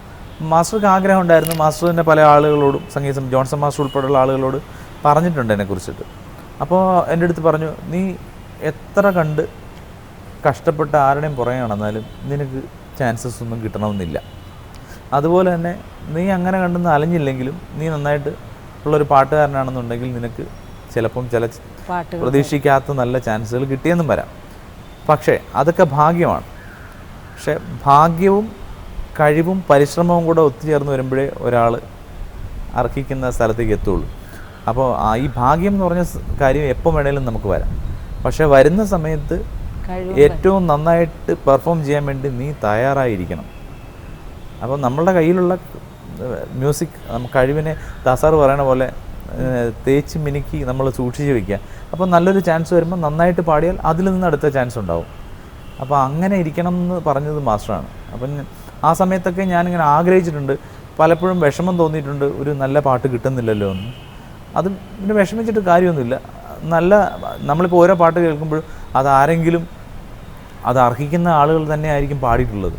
അപ്പോൾ അവരും ഇതുപോലെ തന്നെ ആഗ്രഹിച്ചിട്ടും പരിശ്രമിച്ചിട്ടും തന്നെയാണ് അവർക്കും ആ ചാൻസ് കിട്ടുന്നത്. അപ്പം നമ്മൾ നമ്മുടെ സമയം വരുന്നവരെ വെയിറ്റ് ചെയ്യുക, ആ സമയത്ത് നന്നായിട്ട് ജോലി ചെയ്യുക എന്ന് മാത്രമേ ഞാൻ ചിന്തിച്ചിട്ടുള്ളൂ. നമ്മളിങ്ങനെ ഫംഗ്ഷനൊക്കെ പോകുമ്പോൾ വളരെ കാഷ്വലായിട്ട്, ചിലപ്പോൾ നമുക്ക് വലിയ മൂഡില്ലാത്ത ദിവസമായിരിക്കാം, ചിലപ്പോൾ നമുക്ക് സുഖമില്ലാത്തൊരു ദിവസമായിരിക്കാം, ചിലപ്പം ഓരോ ദിവസവും അല്ലേ മൂഡ് സ്വിങ് മാറാം. ചിലപ്പോൾ നമുക്ക് തിരക്കായിരിക്കാം, ചില ദിവസം ടെൻസ്ഡ് ആയിരിക്കാം, ചില ദിവസം ഒന്നും ഇല്ലെങ്കിലും ഭയങ്കര സന്തോഷമുള്ള കാര്യം. അങ്ങനെ ദിവസങ്ങൾ ഓരോരുത്തർക്കും വ്യത്യസ്തമാണ്. അപ്പോൾ ചില ഫംഗ്ഷനൊക്കെ പോകുമ്പോൾ ആൾക്കാർ ഒന്നും ഇല്ലാതെ വളരെ ബ്ലൈൻഡായിട്ടൊന്നും ഒരു പാട്ട് പാടും, ഇങ്ങനെയൊക്കെ പറയുമോ? ഇല്ല, അത് മുമ്പൊക്കെ അങ്ങനെ പലപ്പോഴും പറയാറുണ്ടായിരുന്നു. പക്ഷേ അതിനെ എങ്ങനെ എടുക്കും സുദീപ്? ഇല്ല, അങ്ങനെ ഞാൻ അതിനെ നമുക്ക് ഒരു ചുമ്മാ ഒരു പാട്ട് പാടാനെന്ന് പറഞ്ഞാൽ അതിനെ ഒന്ന് കാര്യമായിട്ട് എടുക്കാറില്ല. നമുക്ക് കൂടെ മാനസികമായിട്ട് അവിടെ ഞാൻ പാടേണ്ട ഒരു ആവശ്യകതയാണെന്ന് തോന്നുന്ന സ്ഥലമാണെങ്കിലും മാത്രമേ പാടാറുള്ളൂ. പിന്നെ വേറൊരു കാര്യമുണ്ട്, നമ്മൾ ഇത് സംഗീതം എന്നല്ല ഏതൊരു കലയും ആസ്വാദകൻ്റെ മുന്നിലാണ് അതിന് വിലയുള്ളൂ. ഇപ്പം ഇവിടെ 10 പേര് കൂടിയിരിക്കുന്നു, അതിനകത്ത് 2 പേര് നമ്മളോട് പാട്ട് പാടാൻ പറയുന്നു, ബാക്കി 8 പേർക്ക് ഇതിനകത്ത് താല്പര്യമില്ലെങ്കിൽ അവിടെ പാടുന്നതിൽ അർത്ഥമില്ല. പക്ഷേ ഇവിടെ ഇരിക്കുന്ന ആളുകൾ എല്ലാവരും അത് ആസ്വദിക്കുന്നുണ്ടെങ്കിൽ നമ്മൾ ഒരു പാട്ട് പാടാൻ തുടങ്ങുന്ന ആൾ ഇത്ര ആളുടെ മുഖത്ത് അവരുടെ കണ്ണിലുള്ള ഒരു എക്സ്പ്രഷനിൽ തന്നെ ചിലപ്പോൾ നമുക്ക് ഒരെണ്ണം കൂടെ പാടണമെന്ന് തോന്നിയെന്ന് വരും. അത് ചില സ്റ്റേജിലും അങ്ങനെ തോന്നും. ചില സ്ഥലത്ത് ചെല്ലുമ്പോൾ നമുക്ക് 2 പാട്ട് കഴിയുമ്പോൾ തന്നെ ഈ ഓഡിയൻസ് തരുന്ന ഒരു എനർജി ഉണ്ട്, അതിങ്ങോട്ട് പാസ് ചെയ്ത് കഴിയുമ്പോൾ നമ്മൾ തന്നെ അറിയാതെ ലിഫ്റ്റഡ് ആവും, പിന്നെ നമ്മൾ നന്നായിട്ട് പാടും. പക്ഷെ ചില സ്ഥലത്ത് എത്ര കണ്ട് നമ്മൾ പരിശ്രമിച്ച് പാടിയാലും ആരും അനങ്ങുന്നില്ലെന്ന് കാണുമ്പോൾ നമുക്ക് തോന്നും, ഓ ഇനി ഇത് എത്രയും പെട്ടെന്ന് ഇവിടുന്ന് അവസാനിപ്പിച്ച് പോയാൽ മതി എന്നും തോന്നും. അത്രയും വൈബ് കിട്ടിയ ഇപ്പോഴും നൊസ്റ്റാൾജിക്കായിട്ട് ഓർമ്മിക്കുന്ന ഒരു സ്റ്റേജ് എന്ന് പറഞ്ഞാൽ ഏതായിരിക്കും? ഒരുപാട് സ്റ്റേജസ് ഉണ്ട്. അതിൽ ഒരു പ്രധാനപ്പെട്ട ഒരു സ്ഥലം എൻ്റെ നാട്ടിൽ തന്നെ അമ്പലപ്പുഴ അമ്പലത്തിലെ അവിടുത്തെ സ്റ്റേജ് എനിക്ക് എല്ലാ കാലത്തും പ്രിയപ്പെട്ടതാണ്. ഞാനവിടെ എൻ്റെ ഡിഗ്രി ഒക്കെ കഴിഞ്ഞ സമയത്ത് കച്ചേരി കർണാട്ടിക് മ്യൂസിക് കൺസേർട്ട് പാടിയിട്ടുണ്ട്, ഭക്തിഗാനമേളകൾ പലതും നടത്തിയിട്ടുണ്ട്, ഗാനമേളകൾ നടത്തിയിട്ടുണ്ട്. നാട്ടുകാരാണ് ഇവിടെ പറയാം മുറ്റത്ത് മുല്ലയ്ക്ക് മണമില്ല എന്നൊക്കെ ആളുകൾ പറയുന്നത്. അങ്ങനെയില്ല. ഞാൻ അവിടെ അടുത്തുള്ള ആളാണെന്ന് അറിയാമെങ്കിൽ പോലും അവിടുത്തെ ഓഡിയൻസ് എനിക്ക് തന്നിട്ടുള്ള ഒരു സ്നേഹവും സപ്പോർട്ടും, അത് ഓരോ തവണയും ഉത്സവമാകുമ്പോൾ അല്ല അവിടുത്തെ കളഭം തുടങ്ങി എന്നറിയുമ്പോൾ അവിടെ പാടണമെന്ന് എനിക്ക് മനസ്സിൽ തോന്നുന്ന ഒരു ഇഷ്ടം, ആ ഓഡിയൻസിൻ്റെ ഒരു റെസ്പോൺസും അതിപ്പം ഇപ്പോഴും പലയിടത്തും കിട്ടാറുണ്ട്. ഇപ്പം ഞാൻ കഴിഞ്ഞ കൊല്ലം പാടിയ ഇപ്പോൾ ഈ അടുത്ത് എറണാകുളത്ത് ശിവക്ഷേത്രത്തിൽ പാടി. ഇപ്പം എല്ലാവരും പറയാറുണ്ട് എറണാകുളത്ത് സിറ്റിയിൽ അവിടെ പല ഫ്ലോട്ടിങ് ക്രൗഡാണ്, പല സ്ഥലത്തു നിന്ന് വരുന്നവരാണ് ആളുകൾ ഒരുപക്ഷെ ഇങ്ങനത്തെ. പക്ഷേ അവിടെ ഞങ്ങൾ പ്രോഗ്രാം ചെയ്തപ്പോൾ ഇന്നത്തെ പുതിയ ലേറ്റസ്റ്റ് സോങ്സിനോടൊപ്പം തന്നെ പഴയ മെലഡീസും രവീന്ദ്രൻ മാഷ പാട്ടുകളും ജോൺസൺ മാഷ പാട്ടും ദേവരാം മാഷ പാട്ടൊക്കെ പാടി. പക്ഷെ ആ എല്ലാ പാട്ടിനും ആ ഓഡിയൻസ് തന്നിട്ടുള്ള അവർ തരുന്ന സ്നേഹം, പ്രോത്സാഹനം, അത് എനിക്ക് ഭയങ്കര ഒരു സന്തോഷം ഉണ്ടാക്കി. അതിപ്പം എറണാകുളത്ത് അമ്പലത്തിൽ നിന്ന് ഈ അടുത്ത് ഇപ്പം കിട്ടി. അത് വളരെ മുമ്പുള്ള കാര്യമല്ല ഞാൻ പറയുന്നത്. പിന്നെ തീർച്ചയായിട്ടും വേറെ ഒരു കാര്യം, ഈ കണ്ണുള്ളവന് കണ്ണിൻ്റെ വില അറിയില്ല എന്ന് ചൊല്ലി പറയുന്ന പോലെ തന്നെ നാട്ടിലുള്ളവന് നാടിൻ്റെ വില അത്ര അറിയില്ല. പ്രവാസികളായിട്ടുള്ള ആളുകൾ ഇപ്പം ഗൾഫിലും അമേരിക്കയിലും ഇപ്പം US പ്രോഗ്രാമിന് പോകുമ്പോഴത്തേക്ക് എനിക്ക് അത്ഭുതം തോന്നി. ഞാൻ ദാസാറിൻ്റെ ഒരു പ്രോഗ്രാം കാണാൻ പോയി US. എനിക്ക് പ്രോഗ്രാം ഇല്ലായിരുന്നു, ഞാൻ അതേ സമയത്ത് അവിടെ ഉണ്ടായിരുന്നു. ഞാൻ നമ്മുടെ സിംഗർ അഫ്സലും കൂടെ പ്രോഗ്രാം കാണാൻ പോയി. അപ്പോൾ അദ്ദേഹം എത്ര 10,000 പാട്ടുകൾ പാടിയ അദ്ദേഹം അവിടെ സന്യാസിനി പാടിയപ്പോൾ ഉണ്ടായ കയ്യടി, ആളുകൾ അതിനെ എടുത്തത് കണ്ടപ്പോൾ എനിക്ക് തോന്നി ഈ പ്രവാസികളായിട്ടുള്ള ആളുകൾക്ക് ഇത്തരം നമ്മുടെ പാട്ടുകളോടുള്ള സ്നേഹം എത്ര വലുതാണെന്ന് മനസ്സിലായി. അപ്പോൾ അതുകൊണ്ട് ഞാനും പല പരിപാടികളിലും ഇതുപോലെ ആളുകൾക്ക് ഇഷ്ടമുള്ള നൊസ്റ്റാൾജിക്കായ പാട്ടുകൾ പാടി പരീക്ഷിച്ച് നോക്കിയിട്ടുണ്ട്. ഇപ്പം നമുക്ക് ദാസേട്ടന് വളരെ സ്നേഹത്തോടെ ഓർത്ത് സന്യാസി രണ്ടുപേരും പാടാം. ലക്ഷാർച്ചന കണ്ടു മടങ്ങുമ്പോളൊരു ലജ്ജയിൽ മുങ്ങിയ മുഖം കണ്ടു, ലക്ഷാർച്ചന കണ്ടു മടങ്ങുമ്പോളൊരു ലജ്ജയിൽ മുങ്ങിയ മുഖം കണ്ടു, മല്ലികാർജുന ക്ഷേത്രത്തിൽ വച്ചവൾ, മല്ലികാർജുന ക്ഷേത്രത്തിൽ വച്ചവൾ, മല്ലീശ്വരൻ്റെ പൂവമ്പു കൊണ്ടു, മല്ലീശ്വരൻ്റെ പൂവമ്പു കൊണ്ടു, ലക്ഷാർച്ചന കണ്ടു മടങ്ങുമ്പോളൊരു ലജ്ജയിൽ മുങ്ങിയ മുഖം കണ്ടു. ഞാനിവിടെ സുധീഷിന്റെ വേഷത്തിലായിരുന്നു. ഒരു പാട്ടിൽ മമ്മൂക്ക പാടുമ്പോൾ സുധീഷ് ലിപ് മൂവ്മെന്റ് ഉണ്ടല്ലോ, ചൈത്രനിലാവിന്റെ. അതുപോലെ സുധീഷിനെ ഞാൻ ഇങ്ങനെ അനുകരിച്ചുകൊണ്ടിരിക്കുകയാണ്. എല്ലാവർക്കും പാട്ട് ഇഷ്ടമാണ്. ഏത് പാട്ടും ഏത് കാലത്തും ഏത് അവസ്ഥയിലും നമുക്ക് കേൾക്കാം. ചിലർ പാടില്ല, ചിലർ പാടും. ചിലർ പാട്ടൊന്നും ഒട്ടും അറിയില്ലെങ്കിലും വേറൊരാളുടെ മുന്നിൽ പാടാനുള്ള ഒരു കോൺഫിഡൻസ് തന്നെ നമുക്ക് കുറ്റം പറയാൻ പറ്റില്ല. കാര്യം അവർക്ക് പാട്ടിൻ്റെ അടുത്തുള്ള ഒരു ആവേശം, ആ ഒരു ആർത്തി അത്ര ഇഷ്ടമുള്ളതുകൊണ്ടാണ്. ഞാനും ആ ഗ്രൂപ്പിൽ പെടും കേട്ടോ. അങ്ങനെയുള്ള ആൾക്കാരെ കണ്ടിട്ടുണ്ടോ? അല്ല, ശരിക്കും എനിക്ക് പലപ്പോഴും തോന്നിയിട്ടുള്ളത് ഒരാളുടെ സംഗീതജ്ഞാനവും അയാളുടെ സംഗീതത്തിലുള്ള പാഷനും തമ്മിൽ നമുക്കൊരിക്കലും കമ്പയർ ചെയ്യാൻ പറ്റില്ല. ചിലപ്പം വളരെ മ്യൂസിക്കൽ ടാലൻ്റ് ഉള്ള ആളുകളായിരിക്കും. ഡേറ്റാബേസിൽ ഒരു ഡാറ്റ മാത്രമല്ല, അവർക്ക് സംഗീതത്തിൽ അങ്ങനെ ഒരു അത്രയും ഒരു വികാരപരമായ സമീപനം മ്യൂസിക്കിനോട് ഉണ്ടാവണമെന്നില്ല. ചില ആൾക്കാർക്ക് പാട്ടിന്റെ എല്ലാ കാര്യങ്ങളും അറിയാം. അതവരുടെ താല്പര്യമാണ്. അവർക്ക് സംഗീതത്തിൽ ജ്ഞാനം ഉണ്ടായിട്ടല്ല, മ്യൂസിക്കിൽ ഒട്ടും ടേസ്റ്റ് ഇല്ല. ഒരു വരി പാടാൻ അറിഞ്ഞുകൂടാ, അല്ലെങ്കിൽ ഒരു പാട്ട് കേട്ടാൽ അതിന്റെ യഥാർത്ഥമായ തലത്തിൽ ആസ്വദിക്കാൻ പോലും അറിഞ്ഞുകൂടാ. പക്ഷെ ഭയങ്കര സ്നേഹം, മ്യൂസിക്കിനോടുള്ള ആവേശം. അങ്ങനെയുള്ള ആളുകൾ, ചില ആളുകൾ ഇപ്പം തന്നെ ചില ആളുകൾ എന്നെ ഫോണിൽ വിളിക്കാറുണ്ട്. അവരുടെ കഴിഞ്ഞ ദിവസവും ഒരു പയ്യൻ വിളിച്ചിരുന്നു. ചേട്ടൻ ആദ്യം പാടിയ കാസറ്റ് വരെ ഉണ്ട്, അയാൾ CD ആക്കി സൂക്ഷിക്കുന്നു. ചിലതൊക്കെ അയാൾ പറയുന്നത് ഞാൻ പാടിയ 90% പാട്ടുകളും അയാളുടെ കയ്യിലുണ്ടെന്നുള്ളതാണ്. ദേവരായ മാസ്റ്ററുടെ കൂടെ ഉണ്ടായിരുന്ന സന്തത സഹചാരിയായിരുന്ന മധുചേട്ടൻ, കൊല്ലത്തുള്ള മധുചേട്ടൻ, ശ്രീ മധുസൂദൻ നായർ എന്നാണ് അദ്ദേഹത്തിൻ്റെ പേര്. മധുചേട്ടനെ വിളിച്ചിട്ടാണ് ഞാൻ പലപ്പോഴും പാട്ടുകളെ കുറിച്ച് ചോദിക്കുന്നത്. അപ്പം ഏത് സിനിമയിലെ പാട്ടാണ്, മാസ്റ്ററുടെ ആ പാട്ട് ഏത് സിനിമയിലാണ്, ആര് പാടിയതാണ്, ഏത് സിറ്റുവേഷൻ എന്താണ്, എല്ലാം ബൈ ഹാർട്ടായിട്ട് അറിയാം. പക്ഷേ മധുചേട്ടൻ പാടുന്നത് കേട്ട് കഴിഞ്ഞാൽ ഉണ്ടല്ലോ, ദേവരാം മാസ്റ്ററുടെ 18 വർഷം പോയിട്ട് 18 മിനിറ്റ് പോലും ഇരുന്നിട്ടുണ്ടെന്ന് നമുക്ക് തോന്നില്ല. അത്ര കണ്ട് മ്യൂസിക്കുമായിട്ട് പുള്ളിക്ക് അടുപ്പമില്ല. അതിപ്പോൾ ഞാൻ പറയുന്നത് മധുചേട്ടൻ ടി വി കണ്ടാലും എനിക്ക് വിഷമമില്ലായിരുന്നു, പുള്ളിക്ക് അറിയാം. മാസ്റ്റർ തന്നെയും മാസ്റ്റർ പോലും ചിലപ്പോൾ മധു മറ്റേ ആ പാട്ട് ഏതാന്ന് ചോദിക്കും. അപ്പോൾ ഉടനെ തന്നെ മധുചേട്ടൻ ഉടനെ അങ്ങ് പാടാൻ തുടങ്ങും. അപ്പം മാസ്റ്റർ പറയും പാടണ്ട പറഞ്ഞാൽ മതി എന്ന് പറയും. സുദീപ് എന്ന് പറഞ്ഞാൽ തമാശയുടെ ഒരു ഉണ്ടല്ലോ, പക്ഷെ 100-ൽ ഞാൻ 200 മാർക്ക് സുദീപിന് കൊടുക്കും. അല്ല അങ്ങനെയല്ല, ഞാൻ പറഞ്ഞല്ല പാടി കേൾപ്പിച്ച് കഴിഞ്ഞാൽ പിന്നെ അങ്ങനെയല്ല. എന്താണ് ഒരു ബന്ധമില്ലാത്ത ട്യൂണല്ലേ, അങ്ങനെ നമുക്ക് എൻജോയ് ചെയ്യാൻ പറ്റുള്ളൂ. അല്ല ഇപ്പൊ മധുചേട്ടൻ ചോദിക്കുന്നു മറ്റേ ഗന്ധർവ ക്ഷേത്രത്തിലെ ഒരു പാട്ടുണ്ടായിരുന്നല്ലോ, അത് യേശു പാടിയെന്ന് മാസ്റ്റർ പറയുമ്പോൾ വസുമതി ഒരു ബന്ധമില്ലാത്ത ട്യൂണിൽ പാടും. അപ്പോൾ മാസ്റ്റർ നീ പാടണ്ട പറഞ്ഞാൽ മതി എന്ന് പറയും. കാര്യം അത്രയും പാടാൻ അറിയില്ല. അപ്പോൾ അദ്ദേഹത്തിൻ്റെ പാഷനാണത് മധുചേട്ടൻ്റെ പാട്ടിനോട്. അപ്പോൾ അതുപോലെ തന്നെ വലിയൊരു ആസ്വാദകൻ എനിക്ക് അടുപ്പമുള്ള ഒരാളാണ് ജയകൃഷ്ണൻ ചേട്ടൻ. അദ്ദേഹം പൊന്നാനിയിൽ ബാങ്ക് ഉദ്യോഗസ്ഥനാണ്. പക്ഷേ അദ്ദേഹത്തിൻ്റെ പാട്ടിനോടുള്ള ഭ്രമം അതിന് എന്ത് വാക്കുകൊണ്ട് വിശേഷിപ്പിക്കണമെന്ന് എനിക്ക് അറിഞ്ഞുകൂടാ. ഞാൻ അത് മലയാളം മാത്രമല്ല, ഹിന്ദിയും തമിഴും എല്ലാം. ബാബുരായ സാറിൻ്റെ പാട്ടുകളാണ് പുള്ളിയുടെ ഏറ്റവും വലിയ വീക്ക്നെസ്. ദേവരാം മാസ്റ്റർ പാട്ടുകളും തീർച്ചയായും, പിന്നെ രാഘവ മാസ്റ്റർ, അങ്ങനെ മാസ്റ്റേഴ്സിൻ്റെ എല്ലാം പാട്ടുകളുടെ ഒരു എൻസൈക്ലോപീഡിയാണ് ജയകൃഷ്ണൻ ചേട്ടൻ. പലപ്പോഴും പല പാട്ടിനെ കുറിച്ച് സംശയം നമുക്ക് ധൈര്യമായിട്ട് വിളിച്ച് ചോദിക്കാം. പക്ഷേ അദ്ദേഹം മ്യൂസീഷ്യനാണെന്ന് വെച്ചാൽ ഉഗ്രായിട്ട് പാടും, അത് വേറെ കാര്യം. പക്ഷേ അദ്ദേഹത്തിൻ്റെ അത്രയും പാഷനും അത്രയും ഇതിനോടുള്ള താല്പര്യവും പാട്ട് പാടുന്ന ഒരാൾ കാണിച്ചാൽ അവർ ചിലപ്പം വലിയ നിലയിലായി പോകും. കാര്യം അവരൊക്കെ പാട്ട് കേൾക്കാൻ വേണ്ടി തന്നെ എത്രയോ മണിക്കൂർ ജീവിതത്തിൻ്റെ നല്ലൊരു സമയം പാട്ട് കേൾക്കാനും പാട്ടിനെക്കുറിച്ച് ചിന്തിക്കാനും ചിലവാക്കിയിട്ടുള്ള ആളുകളാണ്. നമ്മളൊന്നും അതിൻ്റെ എത്രയോ കുറച്ച് ശതമാനമേ അതിനുവേണ്ടി ചിലവഴിച്ചിട്ടുള്ളൂ. അപ്പോൾ ഈ സംഗീതജ്ഞാനവും സംഗീതത്തിലുള്ള താല്പര്യം തമ്മിൽ ബന്ധമില്ല. പക്ഷേ സംഗീതജ്ഞാനമുള്ള ഒരാൾ അത്തരം താല്പര്യവും അത്രയും ഒരു പാഷനും മനസ്സിൽ സൂക്ഷിച്ച് അങ്ങനെ മുന്നോട്ട് പോയാൽ നമുക്ക് ഈ പറഞ്ഞ പോലെ അല്ല അങ്ങനെയല്ല പിടിച്ചാൽ കിട്ടുമോ ഇല്ലെന്നുള്ളതല്ല, അങ്ങനെയുള്ള ആളുകളെയാണ് നമുക്ക് ആവശ്യം. ഞാൻ എപ്പോഴും നേരത്തെ നമ്മൾ റിയാലിറ്റി ഷോയിൽ ആൾക്കാരുടെ ആ ഒരു സെൽഫ് എഡ്യൂക്കേഷനെ കുറിച്ച് പറഞ്ഞു.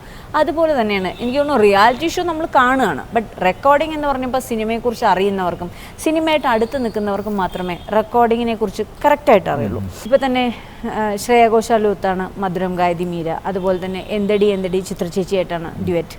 ശരിക്കും അതൊരു ഭാഗ്യം തന്നെയാണ്. സുദീപിനെ ആ 2 പാട്ട് ഒരുപാട് ആൾക്കാർ ശ്രദ്ധിക്കുകയും ചെയ്തു.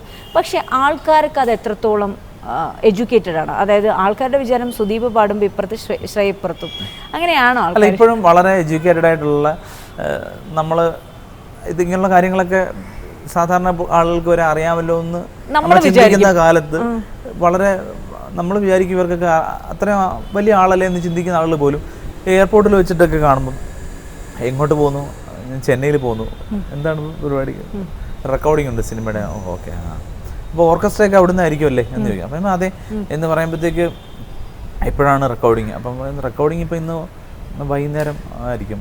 അപ്പോൾ ഇവരെല്ലാവരും വൈകുന്നേരം അവിടെ വരുമോ എന്ന് ചോദിക്കുന്നവരുണ്ട്. അല്ലെങ്കിൽ ചിലപ്പോൾ രാവിലെ സുദീപും ഒരേ സമയത്ത് അല്ല, അവർ വിചാരിക്കുന്ന ഇപ്പോഴും ഫുൾ ഓർക്കസ്ട്ര, ഇപ്പോൾ ടി വിയിലൊക്കെ ചാനൽ പ്രോഗ്രാംസ് കാണുന്ന പോലെ ഫുൾ ഓർക്കസ്ട്ര വന്നിട്ട് ഈ പാട്ടുകാരെല്ലാം കൂടെ വന്ന് അങ്ങനെ റെക്കോർഡ് ചെയ്യുന്നു ചിന്തിക്കുന്ന ആളുകളുണ്ട്. അത് അവരുടെ മേഖലയല്ല. ആളുകൾക്ക് പക്ഷേ ഇപ്പോഴും അതിനെക്കുറിച്ച് പലപ്പോഴും അറിയില്ല. ഇപ്പം ശ്രേയാജിയുടെ കൂടെ ഞാൻ പാടിയിട്ടുള്ള ഡ്യുവറ്റ്സ് ഒന്നും ഞാൻ അവരോട് ഒരു സമയത്തല്ല പാടിയിട്ടുള്ളത്. അവർ ഒരു സമയത്തല്ലെന്ന് മാത്രമല്ല, ഒരു സ്റ്റുഡിയോയിലും അല്ല. ശ്രേയാജി ബോംബെയിൽ പാടുന്നു, ഞാൻ പിന്നീട് ചെന്നൈയിൽ പാടുന്നു. അങ്ങനെയാണ് നമ്മുടെ മധുരം ഗായതിയും നിലാവേ ഈ പാട്ടൊക്കെ 2 ജയചേട്ടൻ്റെ പാട്ടുകളാണ്. ഇതെല്ലാം റെക്കോർഡ് ചെയ്തിട്ടുള്ളത് പല സമയങ്ങളിൽ 2 ആഴ്ച വ്യത്യാസത്തിലോ 1 മാസം വ്യത്യാസത്തിലോ ഒക്കെയാണ്. എനിക്ക് ഒരുപാട് ഇഷ്ടമുള്ള പാട്ടാണ്. പിന്നെ അതുപോലെ ചിത്രചേച്ചിയായിട്ട് പാടിയിട്ടുള്ളപ്പോഴും അങ്ങനെയാണ്. പക്ഷെ ചിത്രചേച്ചിയായിട്ട് വെള്ളാരം കുന്നിലേറി എന്ന് പറഞ്ഞ പാട്ട് സ്വപ്ന സഞ്ചാരിയിലെ വെള്ളാരം കുന്നിലേറി മുന്നാഴി പൂ തേടി വിണ്ണോളം കൈനീട്ടി നിന്നതാരേ ഇത് പാടിയപ്പോൾ ചിത്രചേച്ചി പാടുന്നത് ഞാൻ കണ്ടു. ഞാൻ സ്റ്റുഡിയോയിൽ ഇരിക്കുമ്പോഴാണ് ചിത്രചേച്ചി വന്ന് പാടുന്നത്. അപ്പം ഞാൻ റെക്കോർഡിങ്ങിന് അന്ന് ചെന്നു. അപ്പം ജയചേട്ടൻ പറഞ്ഞു ചിത്രചേച്ചി പാടിയിട്ട് പാടാം, കാര്യം ചേച്ചി പാടുമ്പോൾ നമുക്ക് അതിൽ നിന്നൊരു ഇൻസ്പിറേഷൻ കിട്ടും. അങ്ങനെ ചേച്ചി പാടിയതിന് ശേഷം ആണ് തൊട്ട് പുറകെ ഞാൻ പാടി. അപ്പോൾ ഞാനും ആ ഒരു ആവേശത്തിൽ സാധാരണ ജയചേട്ടൻ്റെ മറ്റു പാട്ടുകൾ പാടുന്നതിന് എടുക്കുന്നതിനേക്കാൾ വളരെ കുറഞ്ഞ സമയത്തിൽ പാടി. അപ്പോൾ എന്നോട് ചോദിച്ചു ഇത്രയും ഫാസ്റ്റായിട്ട് ഏതെങ്കിലും പാട്ട് പാടിയിട്ടുണ്ടോ ഇതിന് മുമ്പ് റെക്കോർഡിങ്ങിന് നമ്മുടെ? ഞാൻ പറഞ്ഞ് ഇല്ല. ഇപ്പോൾ ആ ചേച്ചി പാടിയതിൻ്റെ കിട്ടിയ ഒരു എനർജിയാണ് എന്ന് പറഞ്ഞു. അങ്ങനെ തോന്നാറുണ്ട്. അല്ല, അപ്പോൾ പക്ഷെ അതൊരു നമുക്കൊരു ഐ ഓപ്പണറാണ്. ഇവൻ അങ്ങനെ ഡ്യുവറ്റ് സിംഗർ സൗകര്യം കിട്ടുകയാണെങ്കിൽ അങ്ങനെയൊക്കെ ചെയ്യുമ്പോൾ കുറച്ചുകൂടെ ആ ഒരു അല്ല, അങ്ങനെ എനിക്ക് വേറൊരു എക്സ്പീരിയൻസ് കൂടെ ഉണ്ട്. നമ്മുടെ തിരുവമ്പാടി തമ്പാൻ എന്ന് പറഞ്ഞ സിനിമയിൽ ഔസേപ്പച്ചൻ സാറാണ് മ്യൂസിക്. അപ്പോൾ അതിൽ ആരാണു ഞാൻ നിനക്കെന്നു നീ ചോദിച്ചു ആരില്ല ഞാൻ, അങ്ങനെ ഒരു പാട്ടുണ്ട്. ആ പാട്ട് ശ്രീ മധു വാസുദേവ്, അദ്ദേഹത്തിൻ്റെ ആദ്യത്തെ സിനിമ പാട്ടാണ്, കഴിഞ്ഞ വർഷത്തെ സ്റ്റേറ്റ് അവാർഡ് കിട്ടിയ മധുചേട്ടൻ്റെ ആദ്യത്തെ സിനിമ ഗാനമാണ്. അപ്പോൾ ഇത് റെക്കോർഡ് ചെയ്ത് തൃശ്ശൂർ ചേതനയിലാണ്. അപ്പോൾ ശ്വേതയും ഞാനും കൂടെയാണ് പാടുന്ന ഡ്യുവറ്റ്. അപ്പം ഔസേപ്പച്ച സാർ പാട്ട് നേരത്തെ അയച്ചു തന്നു, പാട്ട് പഠിച്ചിട്ട് പറഞ്ഞു നമുക്ക് വേണ്ട 2 റെക്കോർഡ് ചെയ്യാം, പക്ഷേ എനിക്ക് തോന്നുന്നു നിങ്ങൾ രണ്ടുപേരും കൂടെ നിന്ന് എൻജോയ് ചെയ്ത് പാടണം, എനിക്കത് അങ്ങനെ എടുത്താൽ കുറച്ചുകൂടി നന്നാകുമെന്ന് തോന്നുന്നു പറഞ്ഞിട്ട് ഞാൻ ശ്വേതയും കൂടെ ഒരു ബൂത്തിൽ, പണ്ട് കാലത്ത് എൻ്റെ അടുത്ത് ജയൻ സാർ എപ്പോഴും പറയും, പി ജയേന്ദ്ര സാറ് പല പാട്ടിലും പാടിയിട്ടുള്ളത് ഇങ്ങനെ ഫേസ് ടു ഫേസ് നോക്കിയാണെന്ന്. ഒരു മൈക്കിലാണ് പാടുന്നത്, ജാനകിയമ്മ സുശീലമ്മയൊക്കെ ആയിട്ട് പാടുന്ന റെക്കോർഡിങ്ങിന് ഒരു മൈക്ക് ഉണ്ടാവുള്ളൂ, അപ്പുറത്ത് നിന്നിട്ട്.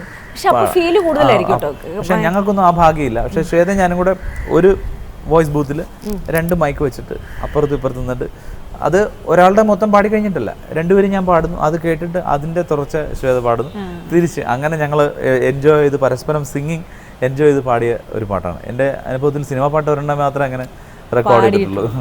എത്രത്തോളം സുഹൃത്ത് ബന്ധം സൂക്ഷിക്കാറുണ്ട് മ്യൂസിക് ഡയറക്ടറുമായിട്ട്? ഒരു സിംഗർക്ക് കരിയർ ഡെവലപ്മെൻറ്റിൽ എത്രത്തോളം PR ആവശ്യമാണ്? അതിന് നമ്മൾ എത്രത്തോളം എഫേർട്ട് പുട്ടിൻ ചെയ്യണം? എന്നെ സംബന്ധിച്ച് ഞാൻ ഈ പറഞ്ഞ കാര്യങ്ങളിലൊക്കെ വളരെ പിന്നോക്കം നിൽക്കുന്ന ഒരാളാണ്.